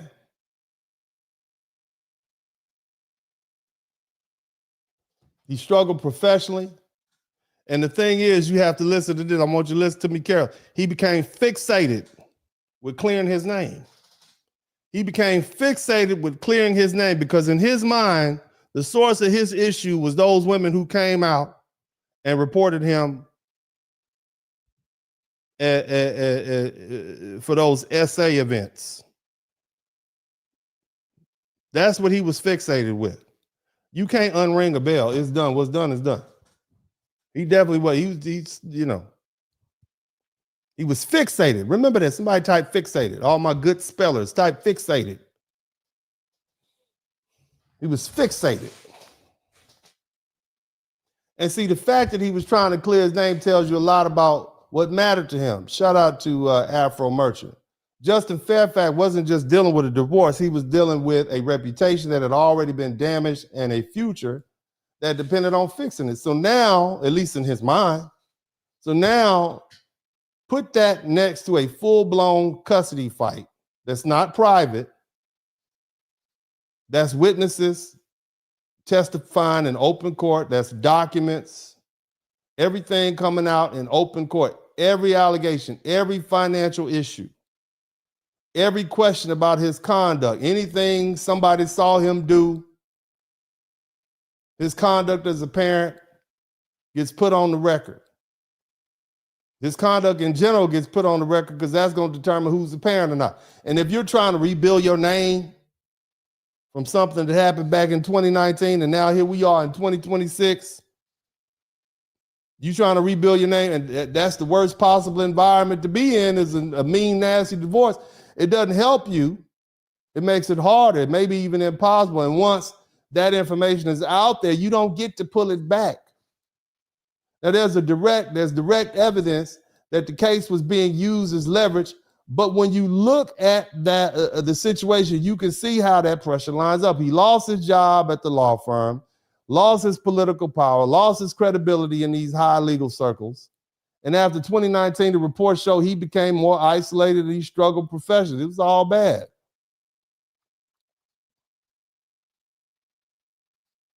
And now you got to walk into a custody battle and put everything under a microscope at the exact time you're trying to move forward. That's the kind of pressure that doesn't just sit there, it builds. And then there's an active divorce case in Fairfax County. And your wife has filed for divorce from you. She ain't with it no more. She filed for divorce in July 18th, 2025. A little over a year before, on June 1st, 2024. But again, they were still living together. They were still living together.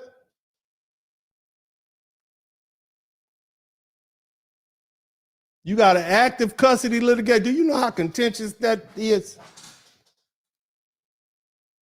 You still fighting over these teenage kids. The judge already granted her custody.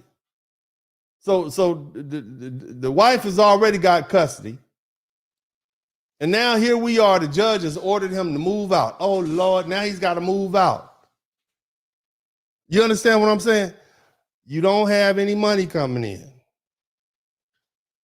You losing your kids. Okay? The judge has granted your wife custody. He had to move out at the end of April, so he had another 10 days. He had to get up out of there. Now, he was given joint legal custody, but she was the primary physical custodian, which means she gets possession of the house until the divorce is finalized. In fact, there's a decree that said that she is the undisputed primary caregiver. And that's the state is, look, can you imagine the tensions at that house? This man unalived his wife. I'm just trying to put you in the perspective of what's going on. They've been living in the same house with all this tension for an extended period of time. He was broke. They had a good thing. Then come to find out these allegations. I'm sure he was catching it. She was doing what women do. Now the judge, here we are now. And the judge has ordered him to vacate the residence at the end of April and give it to the wife. And the divorce is not resolved. You got to move out. And there was also a mental health issue in 2022 involving a handgun, which concerned the judge, which is why the judge said, yeah, you got to get on up out of here.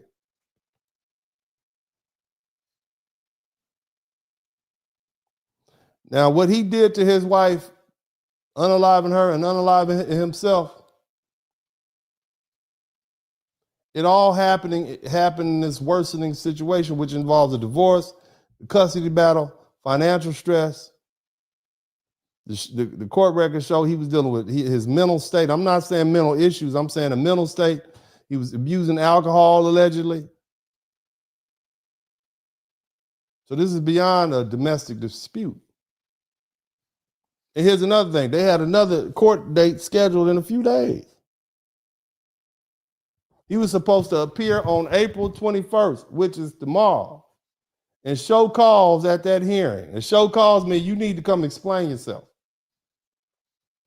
Because apparently he wasn't giving up his financial documents and he wasn't fulfilling his financial responsibilities. They had signed a post-nuptial agreement in December 2024 where he agreed to pay certain things. And he was unable to do that for the home, property, mortgage obligations, other things like that. And I think I need to explain that a little bit more. Here's what happened. So you file for divorce. Okay, you can stay here, but you need to sign this post-nup. We need to have an agreement on what you're going to pay, Justin. I can't keep paying all these bills by myself. And so he agreed to sign it. Now he went and filed some papers to try to set that aside, which lets me know he couldn't afford to pay it. And what she alleged was what Serena Fairfax, or Dr. Serena Fairfax, alleged was that Justin Fairfax failed to contribute financially during the divorce. She said he wasn't paying his share of the children's tuition. These are private school kids. All my snooty black people, he's like your kids. My kids go to public school. You private school, he wasn't paying part of the household expenses or the mortgage. Now, you need to understand what that really means living in Fairfax County in Northern Virginia. Well, all my people from Baltimore, Virginia, D.C. area. Or what do they call it, DMV? I mean, the private school is going to run you $20,000 to $40,000 per child a year. You have two of them. That's $80,000 a year for two kids. Now stack everything on top of that. You got mortgage sitting at anywhere to $4,000 to $7,000 a month. That's that. Look, you tack on insurance and taxes. That's another $1,000. What about utilities? That's at least $2,000 plus transportation and food. You add another few thousand. And if you break the tuition down, that's anywhere from $3,000 to $6,500. So when you step back and look at the full picture, this household is burning anywhere from $10,000 to $20,000 every month. Realistically, it's close to between $12,000 to $18,000 just to stay afloat. That's barely making it. On top of that, Justin Fairfax, former lieutenant governor, Columbia graduate, had 2 default judgments against him for credit cards totaling $30,000, which means he was floating all his debt on credit card. This man was broke. That's not a small problem. That's a sign that things were already slipping before the divorce even hit full speed. This man was the former lieutenant governor of Virginia. And we hadn't even got to trial yet. He hadn't even started paying child support yet. How much you think it costs to fight a case like this? It's not a simple divorce. This is a full trial level fight. You got a custody trial. We talking about money, everything, attorney's fees, easy. anywhere from 50 to 150,000 per side. She got hers. This is how much money this man spent. So now you're looking at the full financial picture. If you got a high monthly expense, existing debt, ongoing legal fees, in a situation where your income is already taking a hit from the collapse of your political legal career, money is going out from every direction, and there's no clear sign that it's coming back anytime soon. And at that point, it's not just pressure, it's financial. It's a financial squeeze from every side. Even if everything goes perfectly, or best, you still walking away from this situation with significant losses. If that doesn't go, if that doesn't go your way, it's not just about losing money. It's about losing stability, losing your house, losing your ability to recover financially in any reasonable amount of time. You're not gonna come from up under this. Look, we know this divorce was about money and who was gonna control the house. Now, there's no official motive.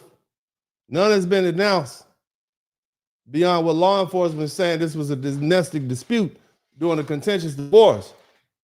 But when you actually look at what was going on, you can see the pressure building.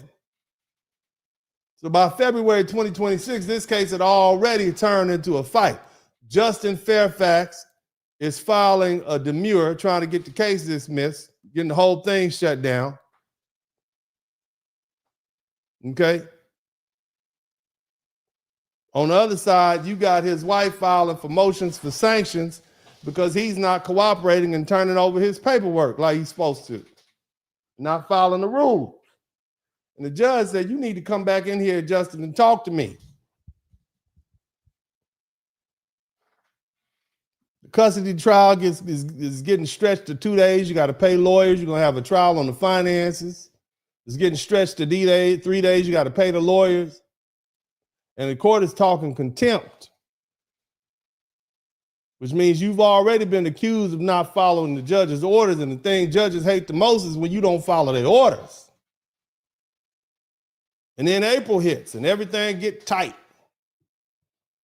April 10th, 2026, the court issues another show cause order and saying, you need to come in here and explain yourself, Justin. You should know how to behave yourself. You're a lawyer, you're an officer of the court. You are the former lieutenant governor of this state. Bring your butt up in here. He was looking at sanctions and other consequences. It was getting close. And this case was not one that could be settled. It's going to trial. So all this mess is going to be public. Now think about where this could go. If he gets hit with a contempt charge, that's one problem. But down the road, if you're not paying what the court says you owe, whether that's support, tuition, or anything tied to those kids, the system doesn't just sit there. You fall behind. They suspend your driver's license. Where all my truck drivers at? They suspend your drivers. They suspend your professional licenses. You can't move the same. You can't work the same. You fall further and further behind. It doesn't stop there. You can't work. You can't go nowhere. Now you're in a situation where you already struggling to make money, and the system can now take away your ability to earn money at all, at least in the way you normally do. That's the reality of a lot of men right now, looking at this page.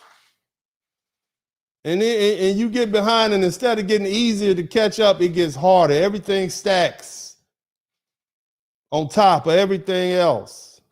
And even if that hadn't fully happened, that's the direction this was going.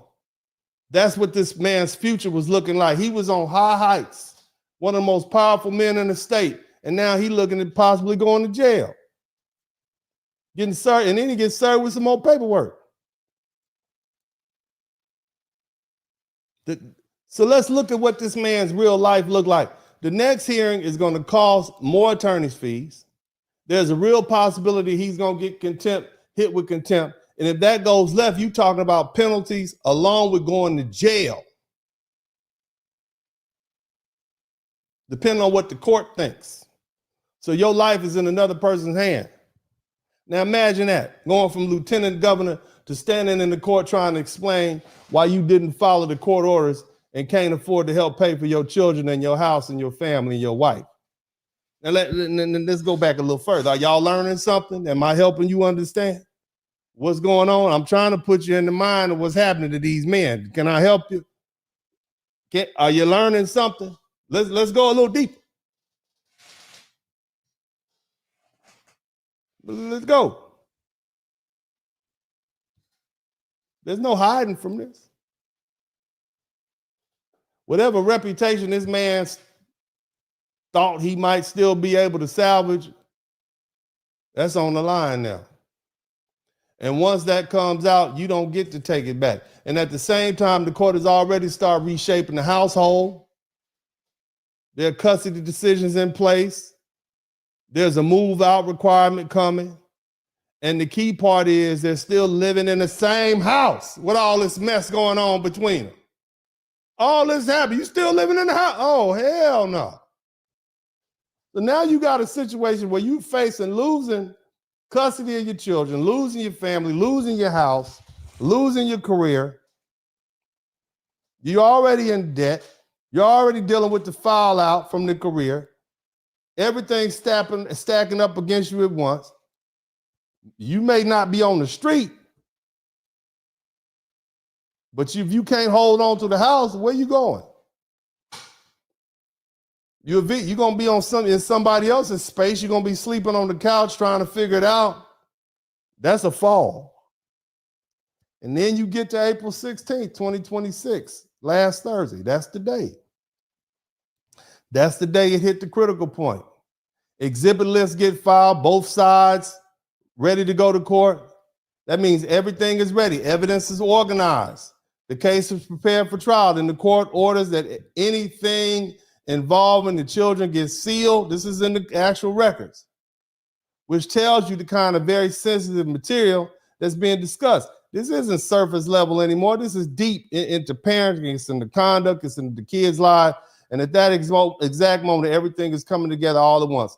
He got a court date on April 21st. He's dealing with potential contempt. He's in custody fight that could reduce his role in his children's life.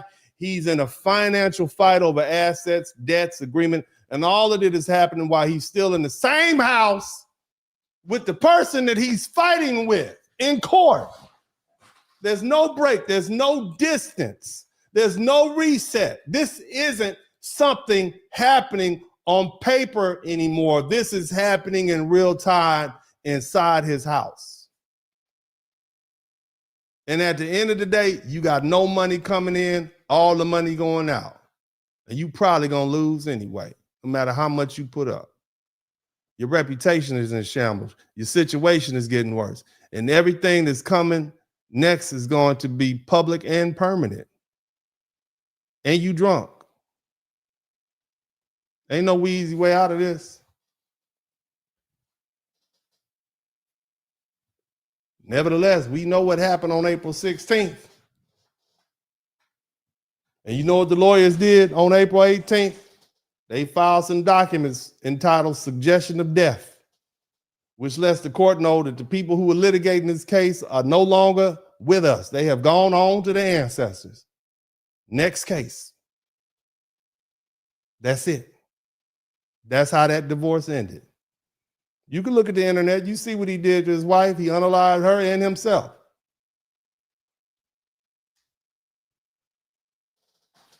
Now, does this help put things in perspective for you all?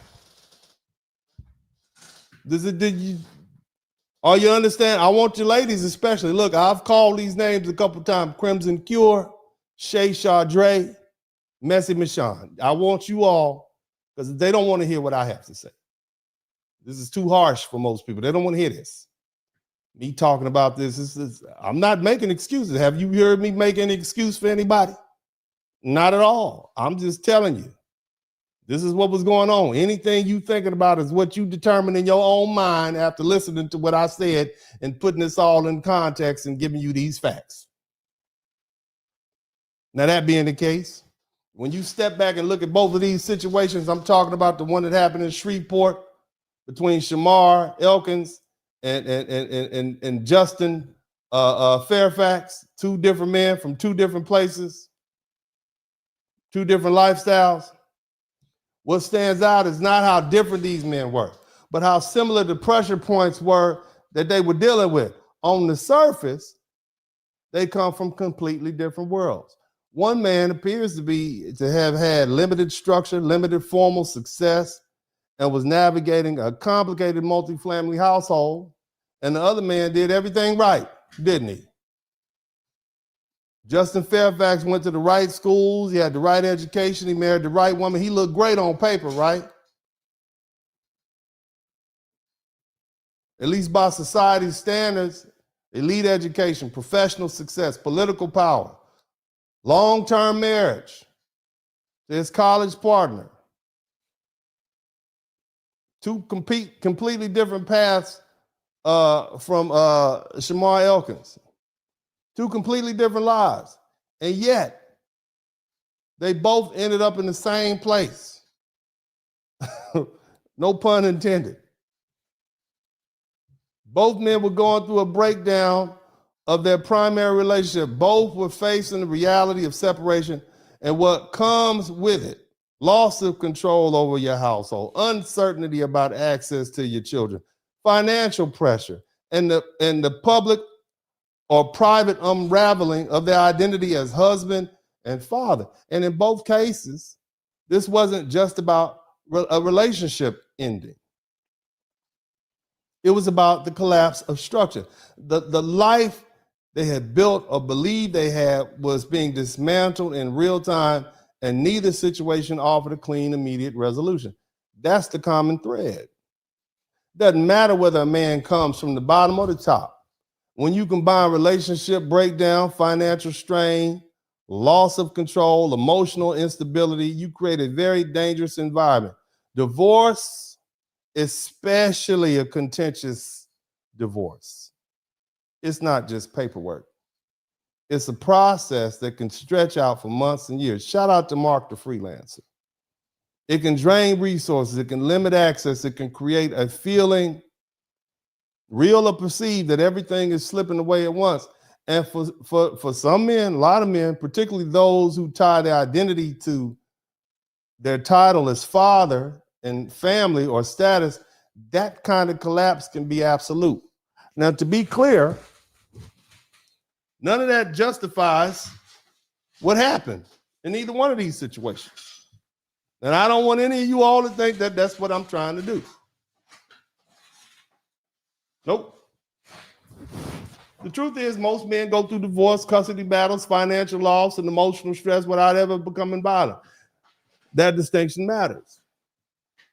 But what these cases show is how certain combinations of pressure, relationship, and conflict, impending legal consequences, and financial strain and emotional distress can intersect at the same time and create a breaking point, and a lot of folk who are not equipped to management.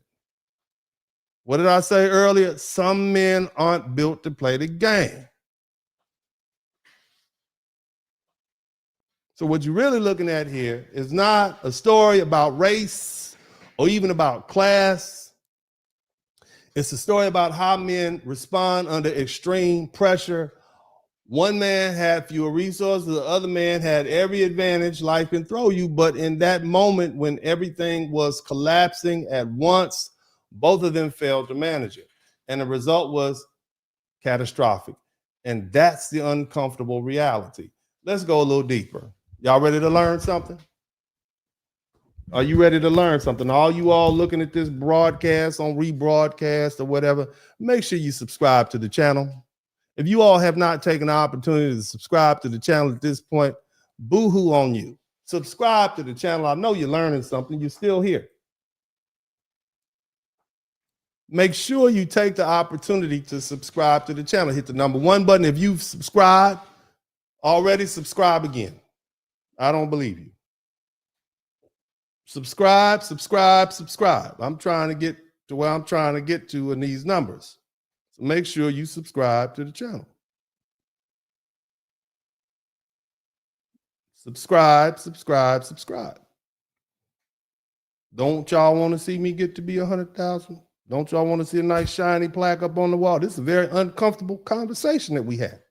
You see how I'm threading the needle with this? When have y'all ever heard me call in reinforce? I need the Crimson Cure in front of the room. Messi Michon, I need you to come on out here. Shay Chardre, I need y'all to help me out. I'm going to lose subscribers to this. Okay? Because people don't like what I'm saying. I wouldn't like it either. It's uncomfortable. But either way, let's talk about a concept. Somebody type protector to predator. Somebody type protector to predator. See, that's what we're really looking at here. A shift from provider to predator or protector to predator. These are not men operating completely outside of society. One served in the military and put in 7 years of structured service. He followed orders. He lived within the system that required discipline and accountability. The other rose to one of the highest political positions in the state. Elite education, professional success, access to resources that most people never had, black or white. These were not men who lacked exposure to structure. Stop letting them blow these guys off as if they were just evil or crazy. That ain't what happened here. They worked, they had families, they had defined roles within society. They were, by all outward appearances, providers. And that matters because it tells you that what happened here is not limited to one type of man from one background or on one level of success. It could happen to any of y'all. All you snooty black people, it could happen to you. All you snooty black men and all you Pookie and Ray Rays, you're in the same group.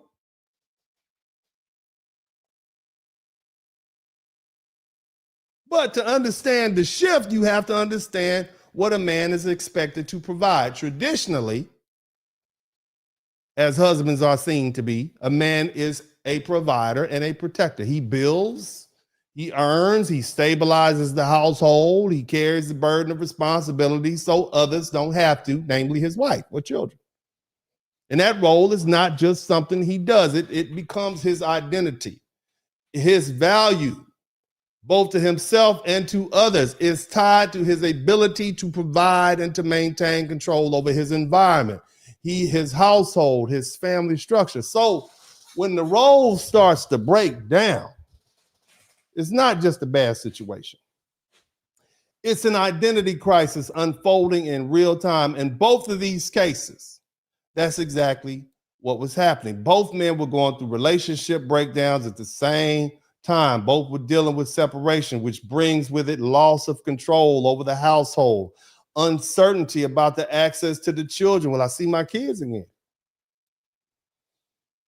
Increasing legal and financial pressure. In one situation, you got this stepdaddy who's taking on all these children, playing a role, multiple relationships, already fragile. On the other hand, you got a long-term marriage, high conflict divorce, financial strain, tied to collapse in the economy, custody disputes, court orders, and you can be absolutely certain he was kicking himself in the butt for what happened, whether it happened or not, being anywhere near those women, for them to be close enough to lay allegations on you without you being able to dispute them irrefutably. It was a problem in the relationship. You understand? Different circumstances, but the same underlying pressure. Everything that defined their role as a man was being dismantled at the same time. That's it. Now, I don't use the word evil to explain this because the word oversimplifies what we're looking at and it shuts down the real understanding. It's easy to label something as evil and move on. it's much harder to ask what actually caused the shift, even from a religious standpoint. The idea that someone is immediately in some final state of judgment doesn't even align with these Christian spiritual interpretations that most of you all have that never actually read the Bible. But beyond that, it does not help us in the here and now understand these people, these men's behavior. What we're seeing here is something deeper and more uncomfortable. Yes, it's more uncomfortable than placing label evil on these people. It's the reality that under enough pressure, any man can change. Not slowly, not over years, but rapidly. You can snap just like that. And see, this is where the dual nature of masculinity comes into play. See, a lot of you folk oversimplify men. You all they want to do is watch football and drink beer. You don't know these men. On one side, you got a man that builds and protects and sacrifices and provides, and he creates order out of chaos. He stabilizes the family. He carries the weight so others don't have to. But on the other side, it's dark over there. That same drive for control and protection and provision can flip when it gets distorted under pressure. And control becomes domination. Protection becomes desperation. And provision turns into destruction. That same trait that once made him a provider, it doesn't disappear. It turns in the opposite direction. And women, you have your own version as well. On the light side of femininity, if you will, a woman nurtures, she supports, she builds emotionally. She creates stability through care and connection. And then there's the other side. There's the dark side. And that same influence can become manipulation. It can become control. It can become emotional destabilization and destruction. Many of you men and women see that all the time. You might not label it, but that's what it is. How can a person that loves me so much, they just flip the script and just be acting like you do? It's crazy. Even labeling women crazy, that's oversimplification.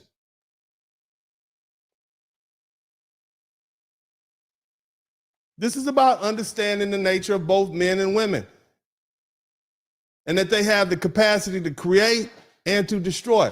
The difference here is how deeply a man's identity is tied to his role as provider and protector. When the role collapses, it doesn't just affect his situation, it affects his sense of self. He ain't got nothing to lose.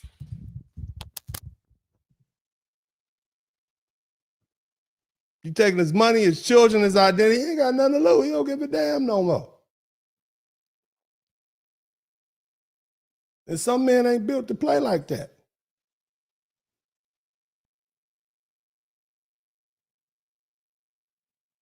There's no relief. There's no quick resolution. There's no clear path forward. Shout out to James Turner. I know you don't like this conversation. I hope y'all angry with me, but I hope it makes you think.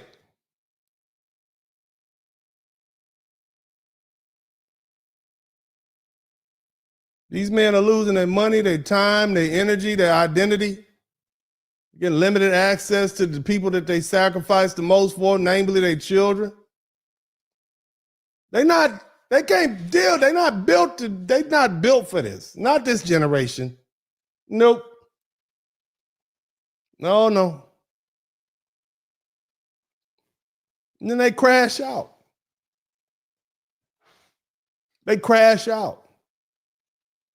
They don't rebuild, they don't adjust, they don't accept the process and play the long game. Instead, they collapse under the weight of everything hitting at once. Shout out to James Turner. Shout out to Patricia OJ2HQ. And see, here's the thing. When they crash out, they don't just take themselves out. They take everything around with them. That's the shift. That's what it means to go from provider to predator.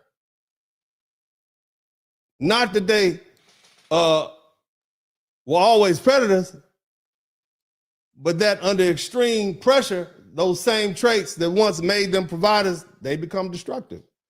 And if we're being honest, that's the part people don't want to face, because it means this isn't about one man or two men in this case. It's not about a race of men. It's not about a class or wealth status or education. It's about the reality that under enough pressure, the line between building and destroying becomes thinner and thinner. And most men, most people in general, are uncomfortable admitting that.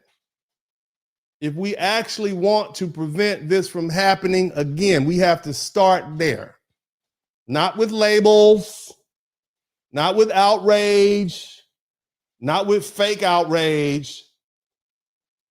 This is a tragedy. This is hard. We know that. But we need to have some real understanding of what happens when identity, control, and stability all collapse at the same time. Look, man, do y'all want me to tell you what I think the solution is, or you want to run and hide? You let me know. If you want me to tell you what the solution is, or you want me to run and hide? See, the good thing about me is I'm seasoned. Hallelujah. Somebody type seasoned. I am seasoned. You could tell by these spots on my face and this gray hair. I'm seasoned. I know what I'm talking about. You can't get this everywhere. I'm weathered. Hallelujah. I am weathered. I'm speaking from experience, and I'm not talking about living through. I know what I'm talking. I know what's happening. I know exactly what's going on. Exactly. Now, do you all want real solutions? I'll tell you, but you don't want to hear it. I'm Uncle D. I'm going to put my Uncle D hat on, and I'm going to talk to you. Sit back with my jelly jar full of wisdom. Y'all okay? They said, yeah. Okay, cool. See, it's not one thing. It's layers. You're dealing with a pattern that shows up when pressure, identity loss, and isolation all collide. So the answer has to interrupt that pattern before man hits that breaking point. You understand what I'm saying? It's a confluence of things for my people who like big words. Confluence. It's a coming together. Let's try to break it down like this. You have to change how men are prepared for the game. Remember I said men aren't built to play the game? You have to change how they play this game. You got to put it on easy mode for them. You got to tell them ahead of time. First, you have to change how men look. Right now, a lot of men go into relationships, whether it's just boyfriend, girlfriend, or marriage, and fatherhood, with no real understanding of what divorce custody is. Or the financial obligations actually look like, especially if things fall apart. Many of these men didn't even have fathers. Let's just be honest. Many of them were raised by women all across the races. So when they get hit, when they fall apart, that's a setup for shock. Men need early, honest education, not just about how to build a family, but how to survive if the family structures break down. Did you all know that the majority of divorces are filed by women? Ladies, did you know that the majority of divorces are initiated by women, and the higher your education, the more likely you are to initiate the divorce? Did you know that, ladies? Y'all didn't know that, did you? You think it's a bunch of men leaving the women. Actually, on paper, it's a bunch of women leaving the men. You don't have to like what I'm saying. Somebody call Shay Chardre. I'm going to lose all my followers. Somebody call the Crimson Cure. They're going to leave. I'm not trying to make you mad. I'm just telling you what the facts are. So we need to prepare men for that if they decide to get married. If you decide to have a baby by a woman, prepare that you're going to be on child support. You got to give up all your financial information, and they're going to go ahead and seize your money every 2 weeks. That 25%. Just saying. It is what it is, baby. So let's prepare them for it. And see, that part of the education has to be real. It can't be romantic. Marriage is not just about love. It's a business. It's a business relationship. Marriage is a legal contract with financial and custodial and long-term consequences. And if you don't establish the rules of how the partnership is going to operate from the onset, then the government is going to step in and do it for you. And that's what family court is.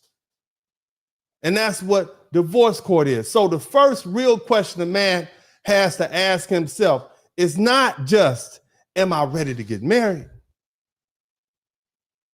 But am I prepared to deal with the reality that this marriage could end?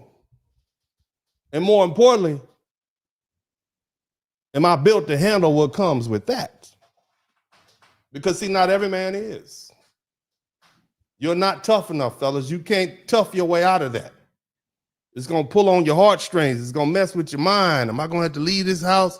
What's going to happen? How am I going to live? You have to be honest about the situation you're stepping into, fellas. You're dealing with a woman who has multiple, and I'm talking about the first cat. Somebody type stepdaddy. All you fellas out there dating single mothers, somebody, all y'all type stepdaddy in the chat room. See, they're not saying that. Shamar Elkins was stepdaddy. You got 8 children, 7 children with 3 different last names. Only 2 of them have your last name. And most of these children got the same age. They the same age with different last names. Them ain't all your kids. How could they be? So if you're dealing with a woman with multiple children, then you have multiple financial obligations. And you have a very complex family structure because, see, not only are you dealing with that child from that other relationship, but you're dealing with his daddy, you're dealing with his in-laws or her in-laws. So you're not just dealing with the woman, you're dealing with all these different folk. You understand? So you got multiple relationships going on. And are you truly prepared for that role, fellas? Look, if you want to date a woman who has children, go right on ahead, but are you prepared to be stepdaddy? Are you prepared to be new daddy? Did you hear what the statistics said? How y'all stepdaddies and new boyfriends be taking it out on the children when you get mad at the woman. Did you hear that stat from earlier? Children are more likely to be unalived and hurt by new daddy than real daddy. So this is not a small responsibility. It's not just about money.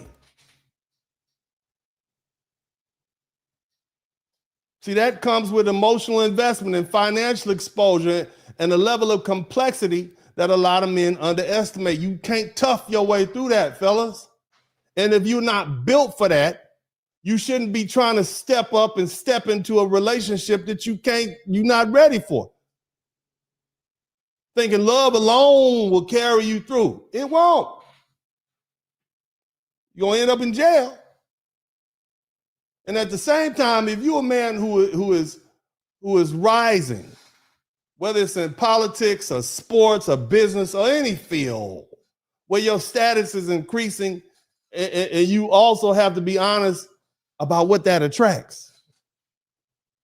Some women are not just marrying you because of your good looks and charm, like Uncle D, okay? I'm just be honest with you.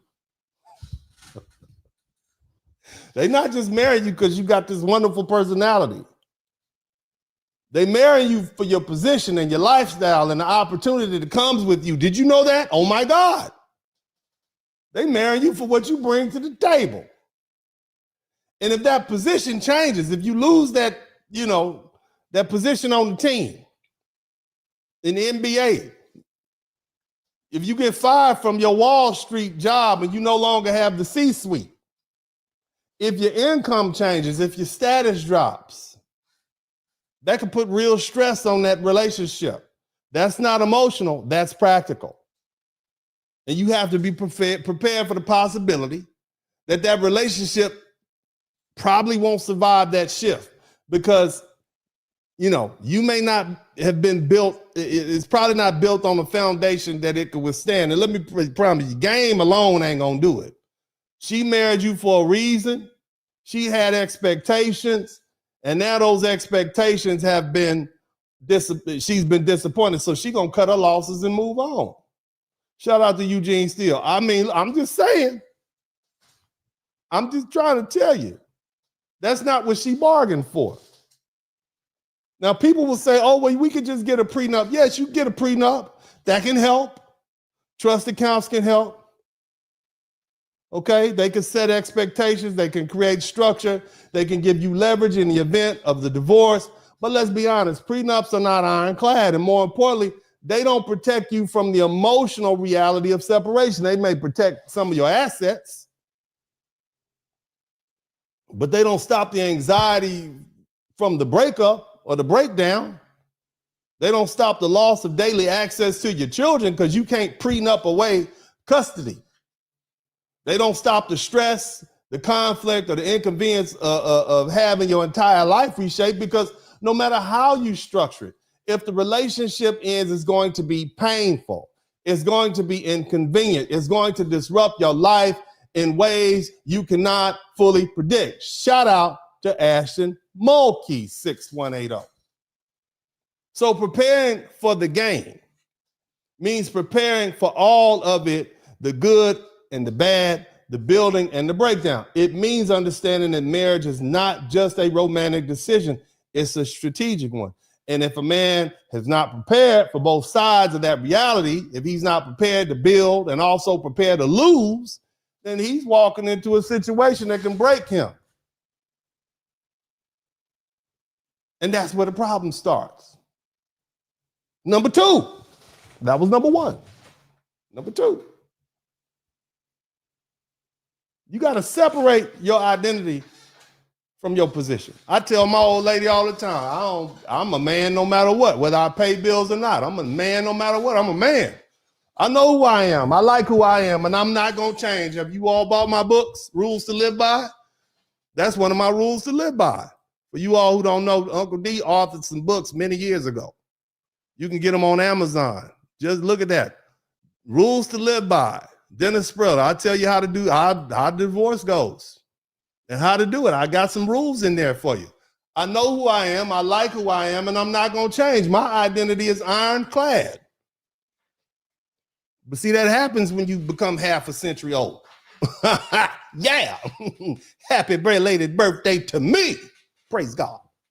You understand?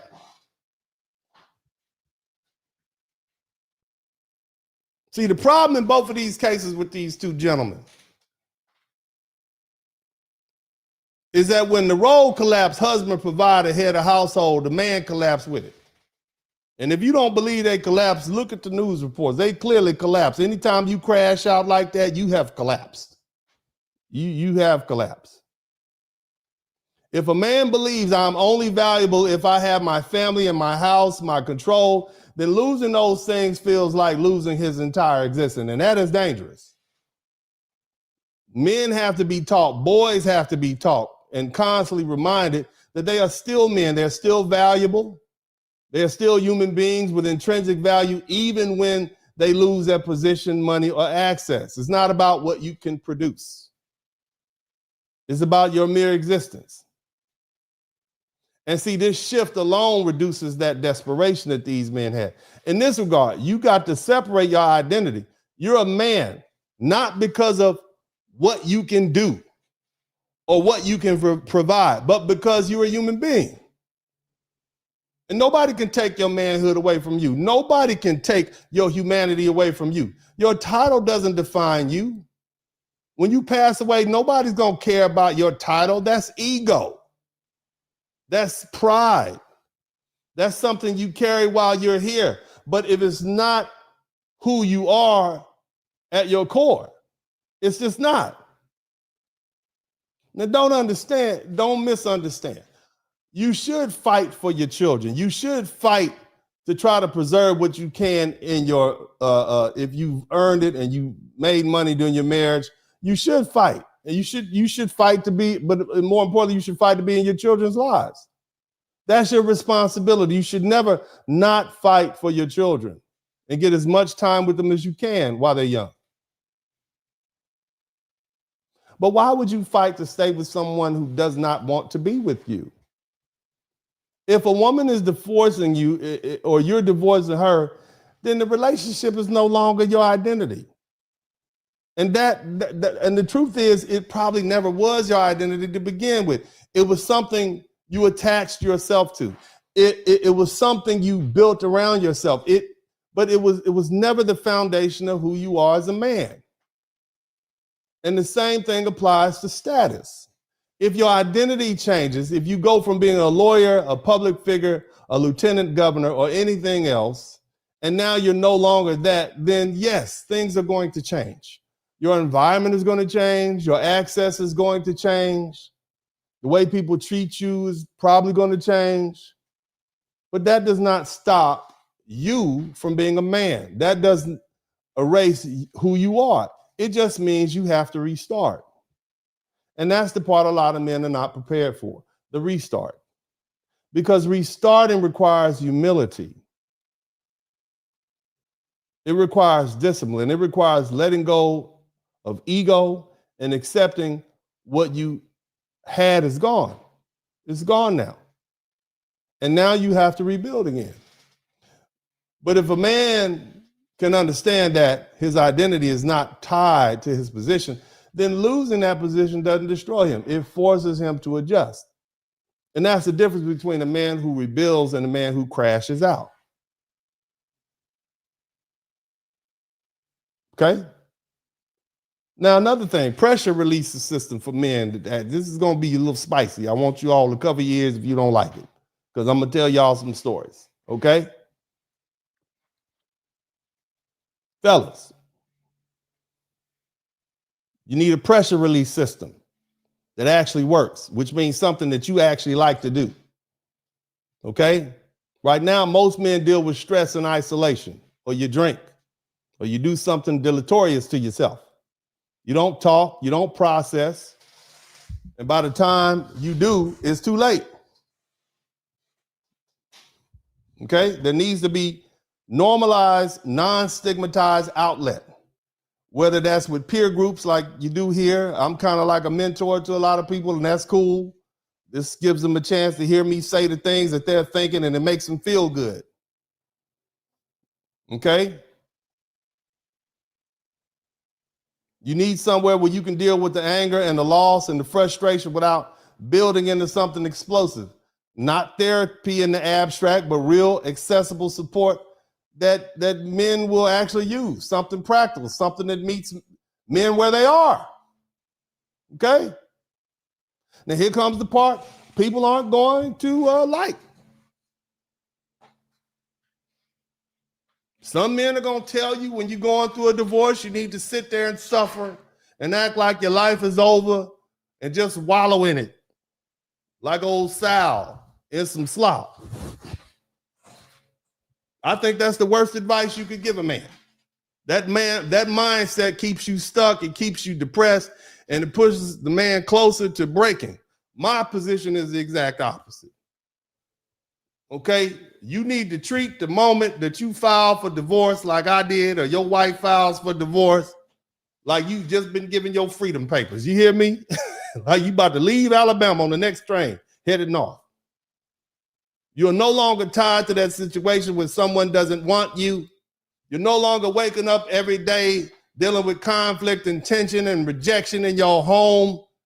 Yes, you may have to pay some child support. Yes, you may lose a significant portion of what you've earned. But at the same time, you're no longer in the space where you're unwanted, and that matters. So instead of collapsing, okay, and going to the bar in the middle of the day and drinking yourself into a hole and catching cases and DUIs like both of these dudes did, losing your ability to work, you need to redirect that energy. You need to build a new routine. You need to create a new environment. You need to invite people into your life and bring some level of peace and enjoyment that you like. Do things that break the cycle of stress. Try new experiences. Travel. Travel if you can. Change your surroundings. Give yourself something to look forward to so that your mind isn't stuck replaying what you lost. What do I mean by that? What I mean is, fellas, do what you like to do. Me, I went to church because I love Jesus. Of course, I went to church. But I know people who, upon learning that their divorce was initiated, they went straight to the strip club and Tuesday. They got Wing Tuesday over there. Fried chicken, like, wow, nobody's calling me and texting. Not me. I would never, after filing for divorce, go to the strip club for fried chicken wing Tuesday. I would never do that. I would never fly me and some fine young ladies to Miami and hang out. I would never do that. I would never, ever, ever do that.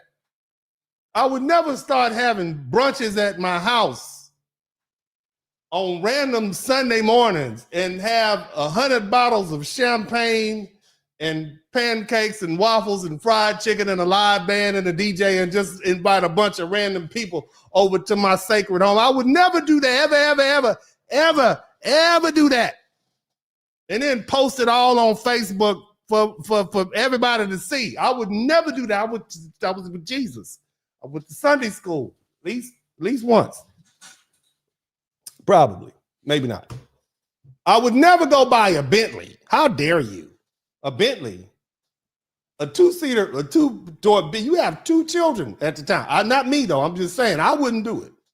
I would never get more stamps in my passport from the time I got divorced until the time I got remarried than the stamps that they have in them food stamps that my cousin used to get and sell to my grandma. I would never do that. I would never become an original passport bro. I would never do that. I was with Jesus praying. Okay. However, if I did, hypothetically, I think that would be a good thing. Because see, I wouldn't have been stuck around here. Not me. I wouldn't be stuck around wherever I was, wallowing and being sad. Poor me, woe is me. I wouldn't be that. I'll be like, man, fuck them kids. Excuse my way, fuck them. I'm going to Columbia. Shit, man, I mean, a good time, boy. What are you talking about? What Cartagena? How you spell that? How you get that on here? I would never do that. Not me. I would never go to Rio and, my poor, bless her heart, ex-wife is stuck somewhere, doing whatever she doing, and I'm down in Rio on the beach getting black as hell. The sun is hot in Rio. I don't know why the sun is so hot in Rio, but I get about 6 shades darker in Rio. And there was a person out there giving tattoos out, and I was like, well, I want one of those tattoos too. It was a little fake tattoo. I got a little Texas Longhorn. Well, not me, because I wouldn't do it, but somebody that looked like me and my height and my build got a Texas tattoo just to get one, because I ain't never had a tattoo. I wouldn't do it, okay? Never me. I was with the Lord. Hallelujah. But bottom line is, fellas, have you a good time. Do whatever you need to do to blow off steam, survive it. I just want you to survive it, okay? Because then life start looking a little better. I'm not saying go out there and start bungee jumping and doing crazy stuff, but you can have you some good fun and blow off some steam and it keeps you motivated. You can look forward to that instead of the next court date.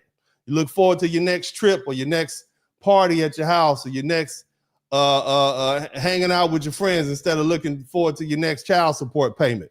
You just doing time, okay? Okay, and then you start seeing things different because see, the reality is if someone doesn't want to maintain a relationship with you, whether that's your former wife, girlfriend, or even at times some strained relationship with your children. Again, fuck them kids. You don't like me? Go on with your mama then. Now, my kids, I'm just saying, hell, bye.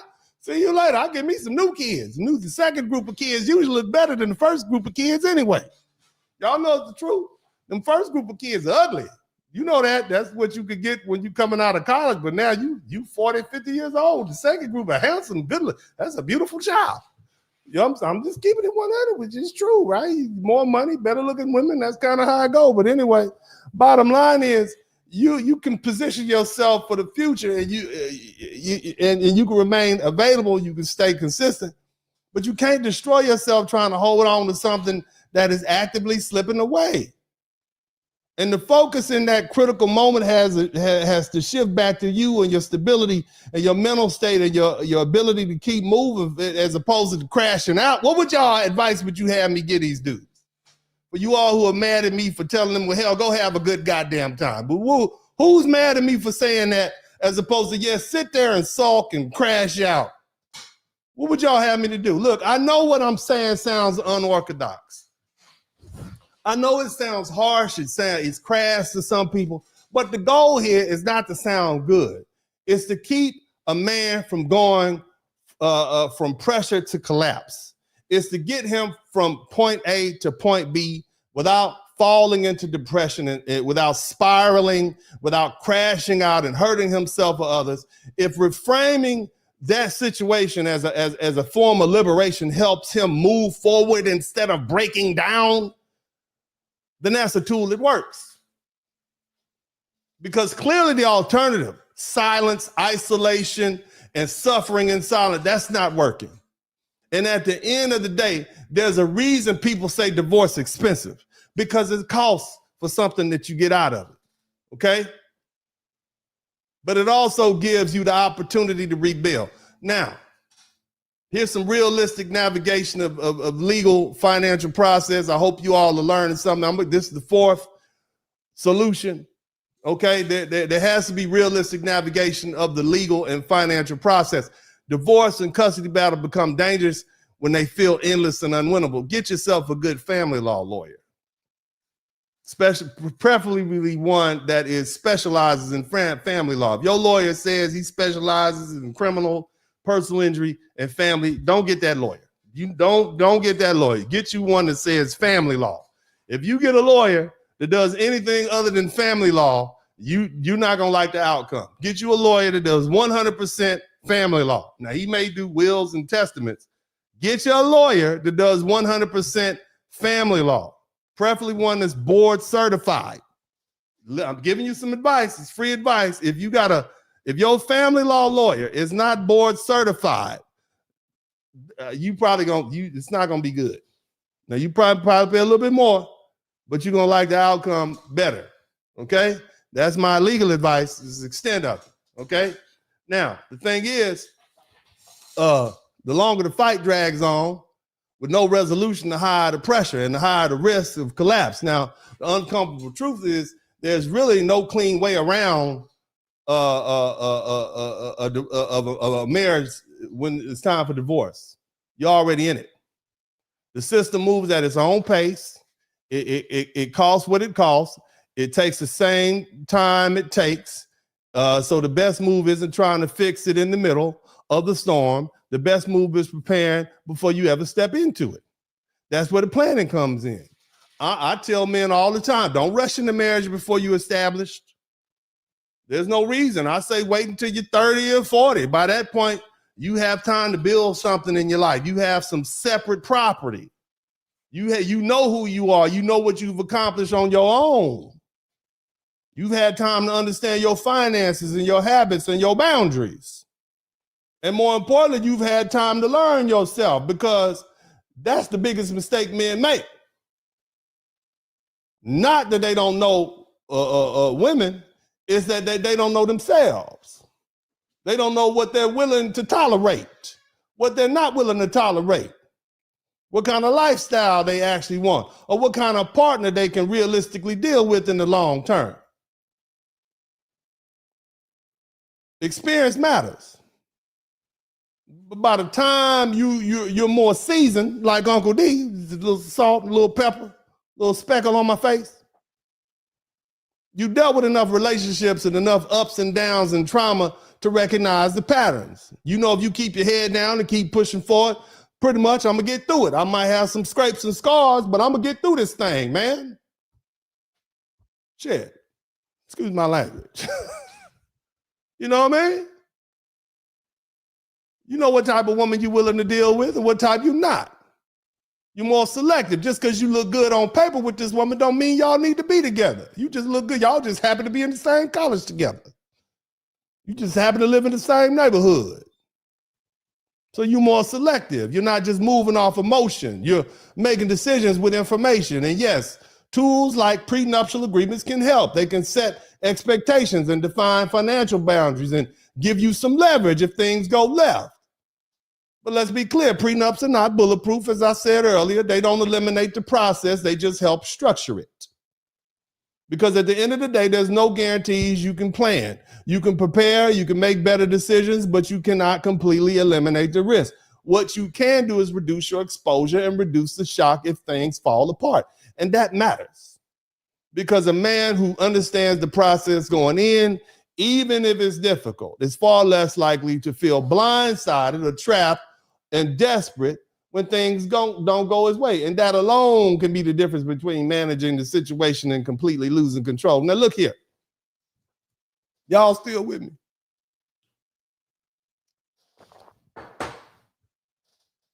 Fellas, you got to understand something that many of you all didn't get, because many of you didn't have daddies. You have to understand discipline under loss. Boys need to be taught discipline under loss. This is the part most people avoid. Most men who go through divorce, they don't crash out. They take the hit. They keep on going. Discipline under loss. That mindset has been modeled and taught. You can lose money, lose time, even lose access temporarily to your children and still rebuild. That's the difference between a man who survives the process and a man who self-destructs or crashes out. The ability to endure loss without reacting emotionally is a learned skill, and it takes time and heartache. It doesn't come naturally to everybody, and it has to be developed over time through experience and guidance and accountability. But you got to stay in the fight. Some men don't know how to do that. They didn't have that daddy in the corner saying, come on, son, you got it. You can handle this. They don't have that. Many of them don't even have that support structure. But see, here's an exception, because I'm just saying, and this is the part people don't want to admit. Some men aren't built to play that game. They're not prepared to play that game. Some men can't take that level of loss. Some men aren't going to sit there and absorb it and move on. And I'm not excusing anything.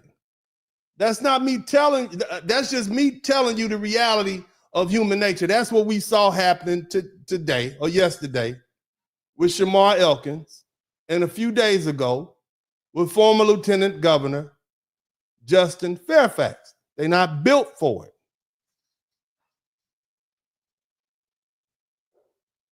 You can expect people to behave a certain way if you want to. You would expect that a former lieutenant governor, attorney, he would act civilized, right? You could expect a father, a military man, someone with structure and discipline to handle the pressure and be in a controlled way, right? That's what you expect. We all expect that. But the truth is, you don't know. Because at the end of the day, you're still dealing with a human being, and human beings break. And they break differently under different pressures at different times. So you never know. So what does that mean? It means we need to be more aware of how we treat each other. Ladies, we need to be more aware of how we treat our men, especially in high pressure situations like divorce and custody battles. Where's the Crimson Cure? Have y'all tagged her to come in here? I need her and Shay Chardre and Messi Bashar. Let me say this again. Ladies, and I know you don't want to hear from me. You probably think I'm biased. Oh, he's a man. It means we need to be more aware of how we treat our men, especially in pressure situations like divorce and custody battles. Now, I'm not excusing anything those men did, but I'm just saying we need to be more aware of how we treat them in these pressure situations. It also means that the courts, judges, all you judges, I know there's a lot of young people who like to watch me and they want to be lawyers, and some of you will end up being judges. It means you. You understand? It means you. It means the courts, the lawyers, the judges, and even the individuals involved, the parties who are litigating, need to understand that just because the system expects a person to comply and to absorb and to endure, that does not mean they're capable of doing that without consequences. Some men aren't built to play the game. You don't know where another person's limits are. You don't know how close they are to breaking. And when the pressure keeps building, and financial pressure and emotional pressure and legal pressure without any real relief is coming, you're increasing the risk. And we've seen that outcome, haven't we? Doesn't matter whether a man is at the height of political success or living in modest, impoverished conditions somewhere in this country. It can be any man. Different lives, same human story. When pushed far enough under the right or wrong conditions, some men will collapse because some men aren't built to play the game. So the responsibility here isn't just on one person, it's on the system and the people within it not to unnecessarily escalate conflict, and not to weaponize pressure, and not to assume that every person can handle unlimited stress without consequences. Some men aren't built to play the game. Because see, when the line gets crossed is what happened on the 19th and the 16th of April, nobody wins. Families are destroyed, lives are lost, and the people left behind, whether they're children who lose parents or families who lose loved ones, or society as a whole who has to carry that damage. We all have to sit with it. Now, finally, you need an early warning, recognition, and intervention. In both of those cases, there were signs. You had somebody typing on the internet that they need help. They see in dark places. Stop shit. I'm out of here. Gun incidents. I'm out of here. You out here playing. You out here playing with pew pews. It's time to go. You can't live in the same. Look, emotional distress, escalating conflict, pressure building. Those signs have to be taken seriously, not dismissed. Friends, family, even professionals need to recognize when a man is reaching a breaking point and intervene early before the situation escalates. Somebody should have told those women, you need to ease back up off this man. I'm just suggesting to you, you need to ease back up off this man. This man on the internet talking about he's in dark places. You need to ease back up off of this man. But let me tell you what the biggest failure is. In both of these situations, the most obvious and avoidable mistake was proximity. These folk never truly separated from each other, did they? Did they never? They still in the same house. In the Fairfax situation, you had a divorce filed years ago, and yet they're still living under the same roof. And they are contentious and litigating against each other in constant contact. They say they sharing the same driveway. They seeing each other every damn day. They running hot. That alone is a dangerous situation. You don't lay up and be in the house with somebody that you don't like and don't like you. Are you crazy? Hell no. Oh, hell no. Can I get an oh, hell no? Oh, no. In many ways, divorce is not just paperwork. It's conflict. It's a certain form of war. And you know what they say?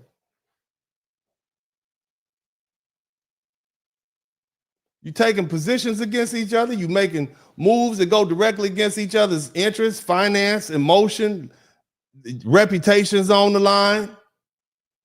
And y'all still living in the same house. Y'all still messing around with each other.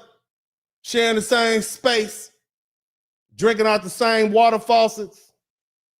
You still seeing each other every damn day, pouring fuel on the fire, even looking at you make the people mad at you when they don't like you. There's no cooling off period.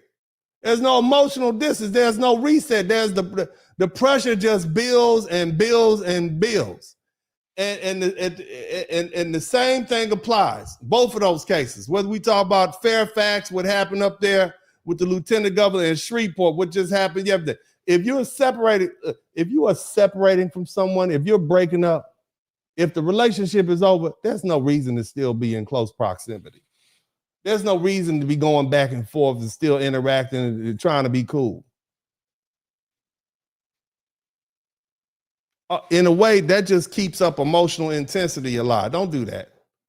When you break up with someone, be a man, be a woman, and make it clean. Move on. Leave. Be man enough or woman enough to leave. Separation means just that, separation. You can't separate while you still living under the same darn roof, still showing up at each other's spaces, still engaging in the same emotional environment that causes the breakdown in the first place. That's the early warning system right there. Distance. When I went through my divorce, I filed for divorce. The first damn thing I did was leave immediately. There's no back and forth. There's no maybe we can reconcile. There's no confusion. Once the decision was made, it's final. I removed myself from the situation completely because I understood that staying in that environment would only make things worse. And a lot of people are not grown enough to do that, but I'm grown. That's what grown people do. Go ahead, take that loss head on. It is what it is. People will come up, oh, you'll be all right. Y'all should work it out. They just want to see some mess. They know y'all ain't been getting along for years. Y'all can reconcile. Look, maybe for some people that work, but for most people, once it gets to the point of divorce and the relationship is over, continuing to stay in close proximity only increases tension and conflict and emotional stability and confusion. Get your ass on up out of there. And see, this is where your real friends and family and even the system itself needs to step in. Somebody should have said, y'all need to go on y'all separate ways. One of the elders in the family should have said, y'all need to go on about y'all business. Y'all need to get on up out of here and stop messing around with each other. We don't have any more grandmas. You can go stay at grandma. He can't come over there. She can't come over here. Leave that man alone. Leave that woman alone. Create some distance. Because once that pressure starts building up, there's no release. You are creating a situation where anything can happen. And if one person refuses to leave the other alone, that's when you start using the tools available by the courts of restraining orders and law enforcement is necessary. But the priority has to be to separate. Because that house is not that important. It ain't that important now, is it? To none of them. None of these houses that they was trying to hold on to, none of that is important, is it? Right now, huh? See, you trying to stake your claim and stay there. Material things are not worth your lives. And that house is going to be sold real soon. That's what's going to happen. The bank is going to take it, but the house belongs to the bank. Somebody else is going to be living in it. Somebody else is going to be enjoying that house you've been trying to stake out in. But the people involved, they're gone. They're going in the ground.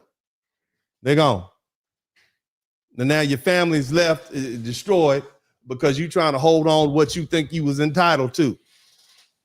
Because the legislature, the courthouse, and the law book say you entitled to half and some more of that and some more of this.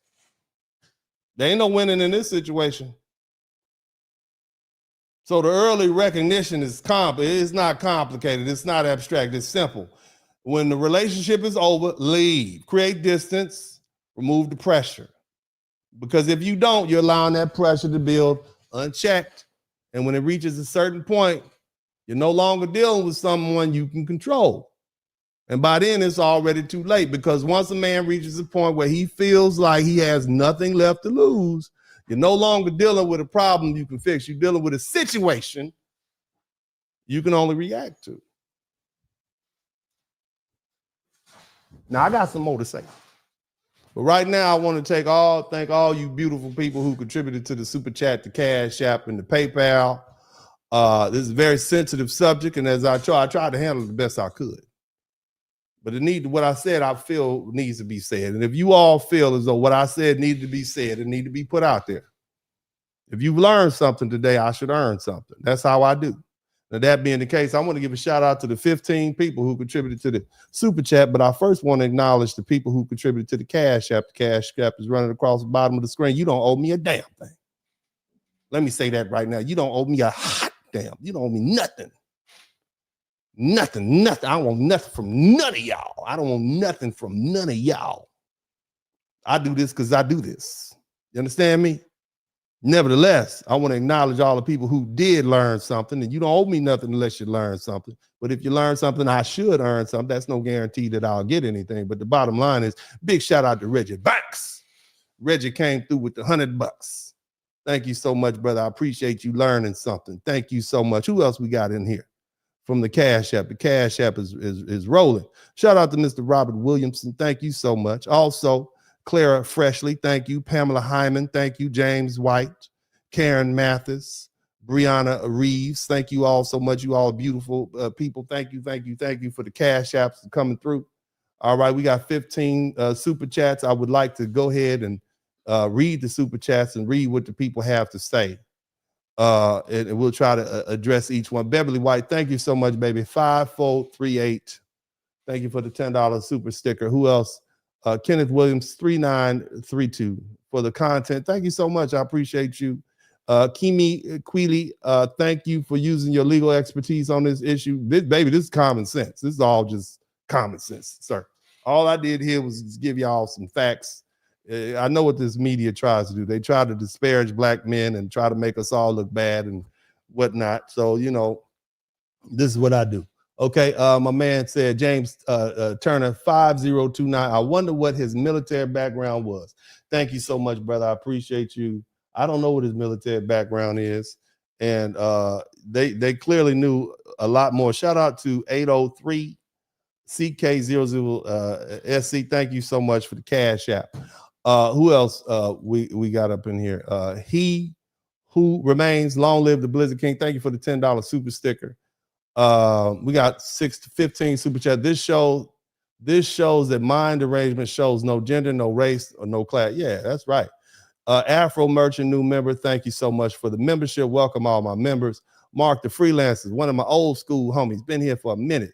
Thank you so much for the $10 super sticker. Also, Ask a Brother Podcast. Thank you for the $5 super sticker. And also James Turner, 5029. Dennis, damn it, you cooking. I've been through all of it. I know you have. But some men are not built for this. And the people need to understand that not everybody can do that. Patricia 0J2HQ. Stop lying to humanize these monsters. I'm not trying. I'm just, if you thought I humanized them by explaining to you the circumstances that they were going through at the time, that's not me humanizing them. That's you humanizing them in your own mind. That's me forcing you to look beyond that narrow scope and actually have to learn something. That's all that is. And the fact that you're fighting with it means that you actually did learn something. And that's cool. I've done my job, baby. Patricia. Be mad all you want to, be Patricia. I don't care. I did what I do. Anyway, Big J773, this broadcast was another example of how important your channel is. No other channel took the time to investigate this situation and break it down. How you deal with the facts and logic, no more time off in between broadcasts. Shit, I'm taking me a time off. What are you talking about? I ain't gonna be up in here all day with y'all. I got things to do. But thank you so much, Big J. Talk about you need to go. I'm gonna take some time. I might take another 2 weeks off. Ain't nothing you can do about it, Big J. I ain't coming back up in here with screaming at the YouTube. You see, I'm here early. I got to go to sleep. I can't be up late at night with y'all. Uncle D is getting old. I got to preserve my health. Praise Moses. But anyway, shout out to you, man. Thank you, Big J. Oh, man. No, I'm going to do some more this week, man. I didn't even plan to do this broadcast today. I had something else planned. But anyway, Eugene Steele, 598. Fellas, before seeking a relationship, make sure you understand who you are, establish your standards, your mind is right and establish your peace and have it. Ain't that the truth? Speak it, speak it, speak it. Ashton Mulkey, thank you for the $20 super sticker. Also, Great Wisdom Council, the Bachelor Party is listening. Hey, what's up, man? Oh, my brother BMI 3000. What's up, Doc? Good seeing you in here, Doc. So look, I hope you all appreciate what we did here. We got 15 super chats. Shout out to everybody who contributed to the super chat. Let's go ahead and wind this thing on down. Again, family. Okay. Let me close with this. All right. And I appreciate everybody who came through. Y'all make sure you subscribe to the channel. Make sure you hit the like button. Look, the reason marriage rates are down in this country, it isn't speculation. It's data. Okay. Marriage rates in the United States have been declining for decades. Fewer people are getting married. All right. People are getting married later, and people are choosing to opt out entirely. Now, here's the thing you have to understand, ladies, and I know you don't like that. I would suggest that perhaps maybe when you start thinking about marriage and relationships, men are the ones who decide who they get married to. Okay. Women may be the ones in charge of who's going to have sexual relations and who's going to impregnate them to have a child, but it's the man who decides who he wants to marry. Okay. So if marriage rates are down, that means men are not wanting to get married. Shout out to Sherry65. Always be careful and gentle when dealing with feelings of others, especially when the relationship breaks down. That's so true. Thank you so much. So, you know, there are a few marriages because men are less, they don't want to get married. And at the same time, you see a rise in numbers of single mothers, single mother households and delayed family formations, and more people, men especially, they remove themselves from the dating and marriage market. Okay. You can look around and on the internet, and I do from time to time. Again, I don't give relationship advice. This is not relationship advice. This is at this point, we just talking about basic survival. This is what we on today. All right. But what I'm trying to explain to you, family, is that, you know, it's hard. Brothers are not, men in general, are not hitting on women anyway. They're not going to the singles bar. Shout out to NTZ Club. They're not. They're not in the dating market anymore like that. All right. A lot of men have looked at the system, and there's a reason. A lot of men have looked at the system. They looked at divorce. They looked at child support. They looked at the custody battles. Right? They looked at the financial exposure. It's expensive. They've made a decision, and it's not an emotional decision. It's a calculated decision. They've said that's not a game I'm willing to play. So instead of trying to win the game, they said the only way to win the game is not to play. So they are not playing. And instead of stepping into something they know they're not built for, they've stepped out of it completely, and they're seeing the results of that everywhere. That's what you're looking at right now. You have more conversations now about women going to single events, saying that they can't find men, saying men aren't approaching them anymore, saying men aren't engaging the way they used to. And instead of asking why, the response is frustration directed at men. But those men are telling you exactly what the issue is, not with words, but with their actions. Men vote with their feet. They don't want to deal with the risk. They don't want to deal with the long-term consequences. They don't want to deal with the possibility of losing everything in a system that they don't trust. And you know what? I support those men. If a man knows he's not built to be a husband, if he knows he is not built to be a father, if he knows he's not built to deal with the legal and financial realities that come with that, then the most responsible thing for that man to do is remove himself from the possibility of that situation, period. That's not weakness. That is not weakness. That is awareness. That is discipline. That is a man understanding his limitations and acting accordingly. And instead of trying to shame these men or pull them back into the dating market or this system that they've already said, hey, I can't deal with that, you should leave them alone. Lead those men where they are. Because those men are doing you a favor. That goes to all of society. All you brothers who got a problem, and all you men who have a problem with the brothers who don't want to get married and don't want to real relation, leave them alone. They telling you they not built to play the game. All these brothers who are complaining about brothers going overseas and black men and white men, leave them alone. They are telling you that they're not built to play this game. And you keep trying to shame them back into it. They're telling you up front, I'm not the one. I'm not built for that. I don't want to deal with that. And you all keep trying to shame them back into the. I support the passport bros. I support men who want to stay bastards. Leave them alone. They're telling you, I'm not built for it. Period. And you should respect that, because you don't want somebody to enter into something that they're not prepared to deal with and then crash out. I know that's hard to hear. That's not an easy answer, is it? That's not, you want me to tell them man up. Manning up is recognizing their limitations and dealing with that accordingly. Now, on the other side,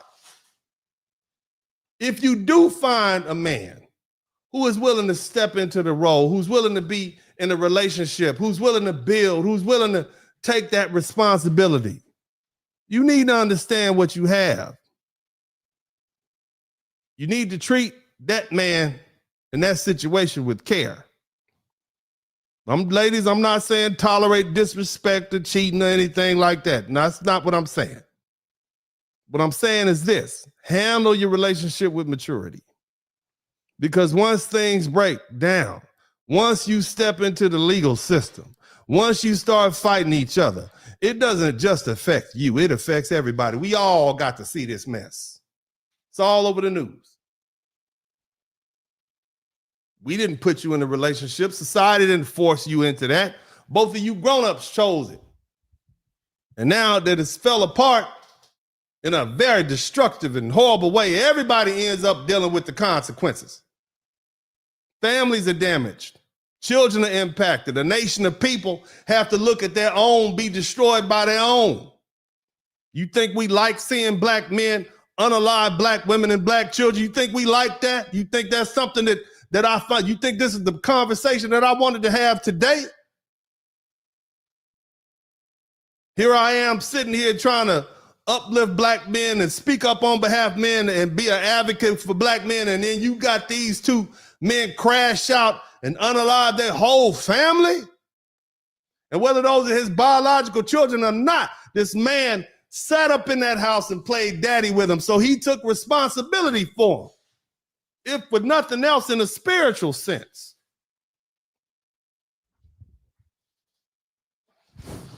Same thing goes for that gentleman, Justin Fairfax, a lieutenant governor. You worried about these little funky dollars, and now you decide because it's inconvenient for you, you don't want to lose what you thought you should have had. Maybe it wasn't meant for you in the first place. Maybe you were some places you shouldn't have been.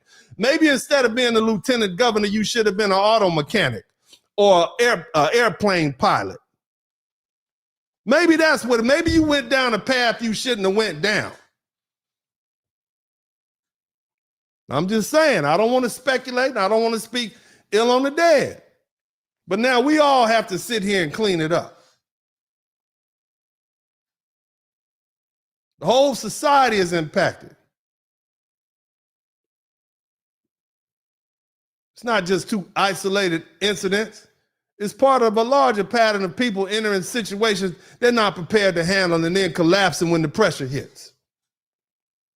If you don't want to be part of that pattern, then you need to be honest with yourself. If your expectations with the people you choose to deal with.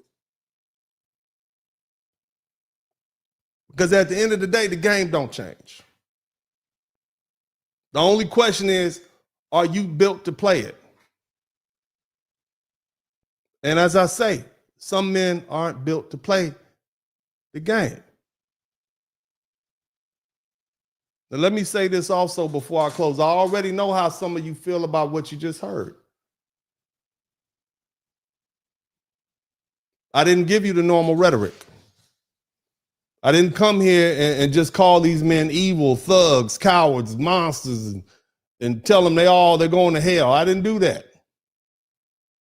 I didn't reduce this to a couple of labels so you could feel comfortable and nod your head and go about your day. That's not what I do here. And because I didn't do that, some of you are uncomfortable. Some of you think I'm excusing what happened. I am not even close. There's no excuse for what happened. None, no matter how much money. Life is invaluable. I don't care how much you don't like that woman. That didn't give you the right to take her life. None of those people, especially the children, that'll give you a right because you're mad. Speak candidly. What I'm doing is something different. I'm pointing out a reality that people don't want to face.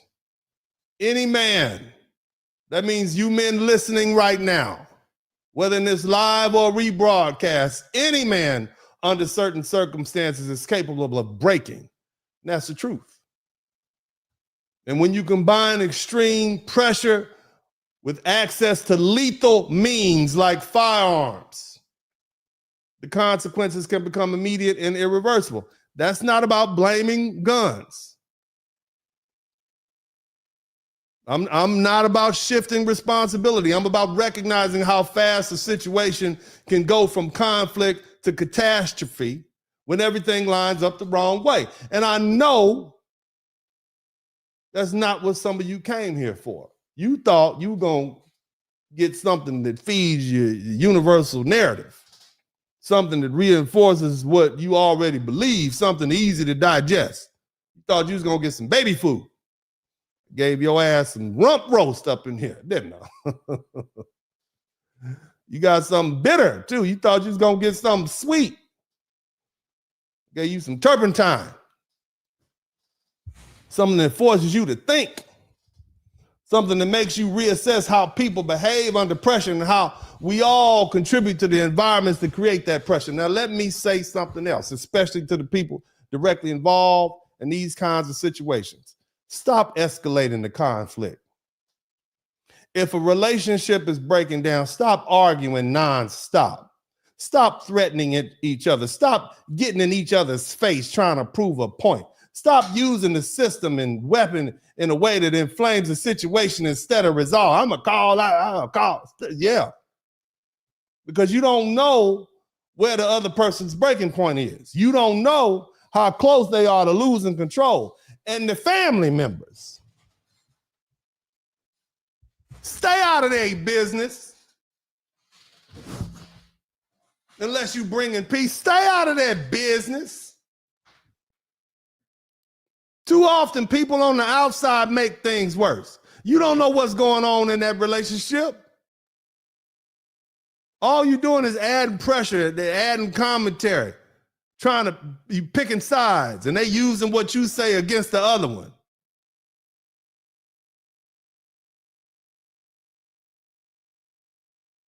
You stir things up without having to live with the consequences, instigating. You don't know what happened inside that relationship. You don't know the history. You might know one side, but you don't know the emotional weight both sides carry. And when you insert yourself in the wrong way at the wrong time, you can push a bad situation into a dangerous one. And I understand this isn't the kind of message that makes people comfortable. I know that. It's not popular. I'm not popular. If I was popular, I'd have more than 100,000 subscribers. I'm not popular, but I'm accurate. I can go to my grave knowing I've been accurate. I know what I'm saying is not what everybody else is saying, but just because something is uncomfortable doesn't make it untrue. A lot of things people don't like to hear are the very things they need to be said.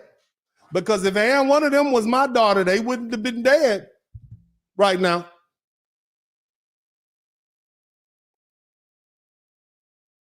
Ignoring those signs don't make them go away. It just guarantees that they'll see more of the same. And the reality is you're dealing with a generation of men. Let me talk specifically to this younger generation of men. And I'm not saying them old cats wasn't doing this back in the day. Young fellas, let's be honest with each other. Little skinny jean wearing dudes have grown up. That's y'all. Okay, you had helicopter parents. I'm not talking about all of y'all. Some of y'all can handle it. Shout out to the younger brothers. I'm just respectfully. Somebody type respectfully in the chat room. Respectfully. Y'all was just painting your fingernails 5 years ago. Now you think you ready to be a daddy and a husband? You think you prepared to handle the level of pressure that comes with a relationship and marriage and the family breakdown? Huh? I'm not saying you inherently weak or bad. I'm not saying that. I would never disrespect a youth like that. But what I am saying is you weren't conditioned the same way I am. I'm Generation X. I ain't had nobody. I don't give a damn. I got left at home alone since I was 4. I'm gonna be all right. I'm as insensitive and callous as hell, and I've been like this when I was a preteen. I was raised like this.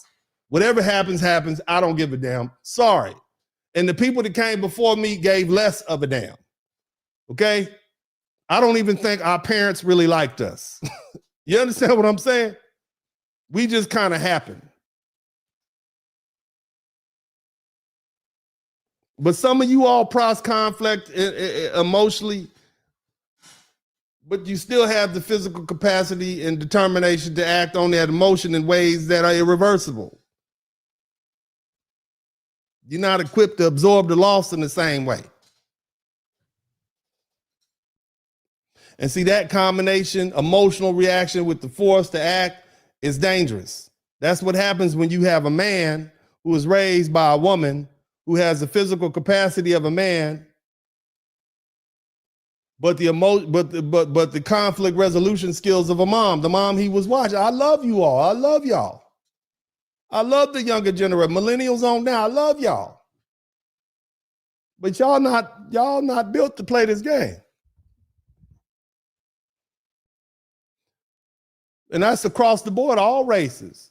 But instead of pretending this is real, pretending this is about one type of man or one group, I'm not saying that. We need to acknowledge what's actually happened, because until we do something, nothing's going to change. And if nothing changes, then this won't be the last time we see this. We had this type of conversation. I ain't going to have a conversation again. I'm just saying.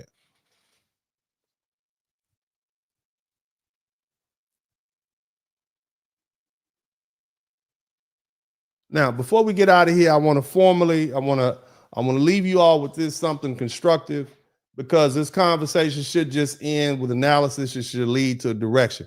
Now, I know we got a lot of women that follow my page. I don't know why y'all follow me. I'm old and gray haired and all this type of shit. I'm not handsome. I tell y'all that all the time. Okay. I'm like somebody told me I was a cross between a grizzly bear and a teddy bear. Maybe it's the teddy bear part y'all like. However, this is a very important conversation. Okay. I think it's a very important conversation. All right. And it shouldn't just end with my analysis. Okay. It should lead you in a direction. Ladies, if you follow my page, it shouldn't just end with my analysis. And there are a few women on this platform, and I've mentioned them a couple of times, hint, hint, hint. And I would actually recommend you listen to them, and hopefully they will cover this subject. One of the ladies' name is Shay Chardre. Let me see if I can find a picture of her on YouTube. Okay. Miss Shay Chardre, spelled Chez. Next word, Charde. Tell her Uncle D sent you. Okay. Ladies, tell her Uncle D sent you. You have your own manosphere now. Little woman sphere, whatever you call it. I don't know what they call it. Okay. I'm gonna put a picture up so y'all can find her. She's married woman, pretty little married lady. Let me see if she can find the page. Hold on a minute. All right. Her name is Shay Chardre. She might have a different take than me. All right. Might be a little bit more palatable. That's her right there. See that? Shay Chardre. See the name with the little line right there at the end. Go over there in her page. Okay? Go over there and follow her page. All right? There's another young lady. These are people I personally recommend and like. Okay? I'm not saying there aren't others out there, But if I was to recommend anybody to listen to, I would say listen to Miss Shay Chardre. Okay. Now, there's another lady I like, and you all probably know her very well. Let me see if I can find her. Her name is The Crimson Cure. The Crimson Cure. Let me see if I can find it for you real quick. Did y'all see that? This is The Crimson Cure right here. See that? That's her page, The Crimson Cure. All right? I recommend her. I recommend you go over there and listen to what she has to say, especially if she talks about this stuff. Please tag them. Tell them Uncle D said, come over here. All right? So y'all come on over there and check her out. She probably will have something interesting to say about a lot of different things. Okay? I speak from a man's perspective. I'm an advocate for black men. However, these are ladies that I listen to. She's also married. Okay? She's also a married woman. All right? Now, there's another lady. I don't know too much about her, but she is funny. I like listening to her. She's hilarious to me.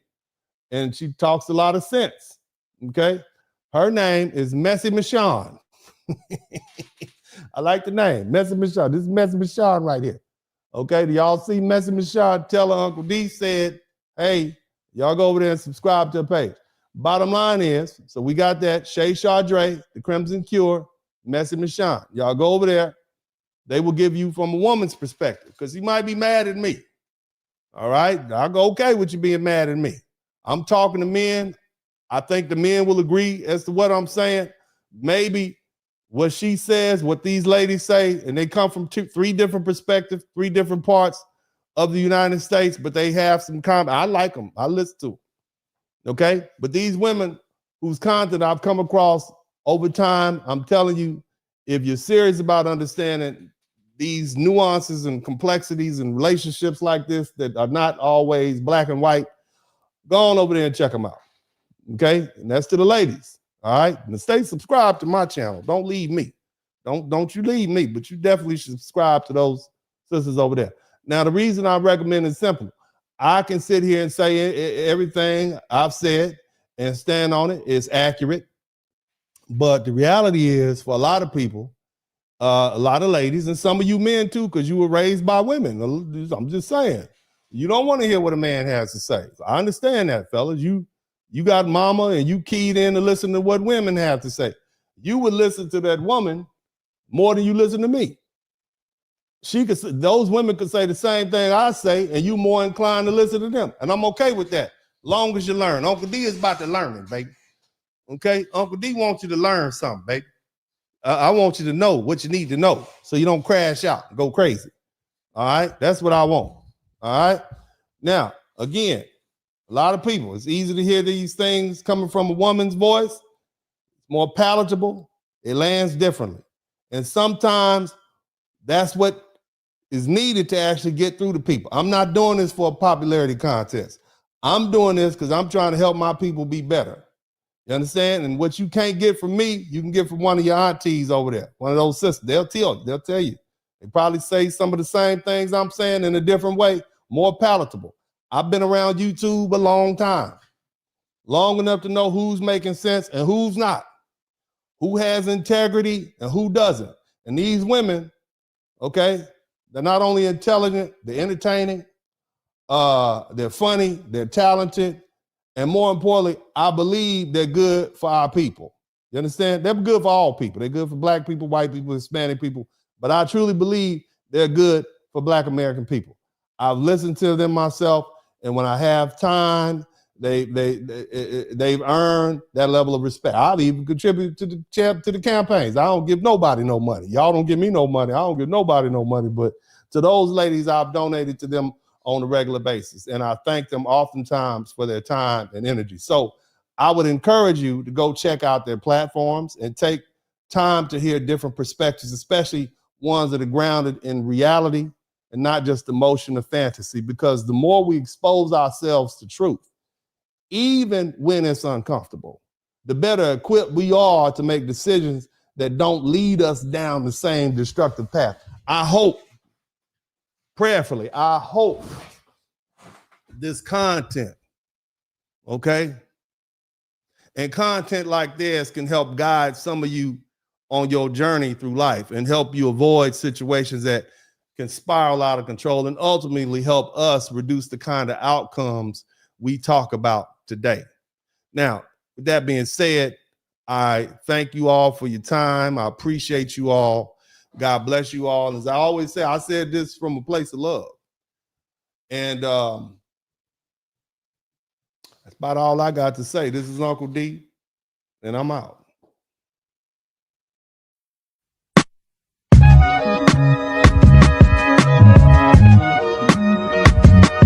In the Spurling podcast. Hit the like button, subscribe.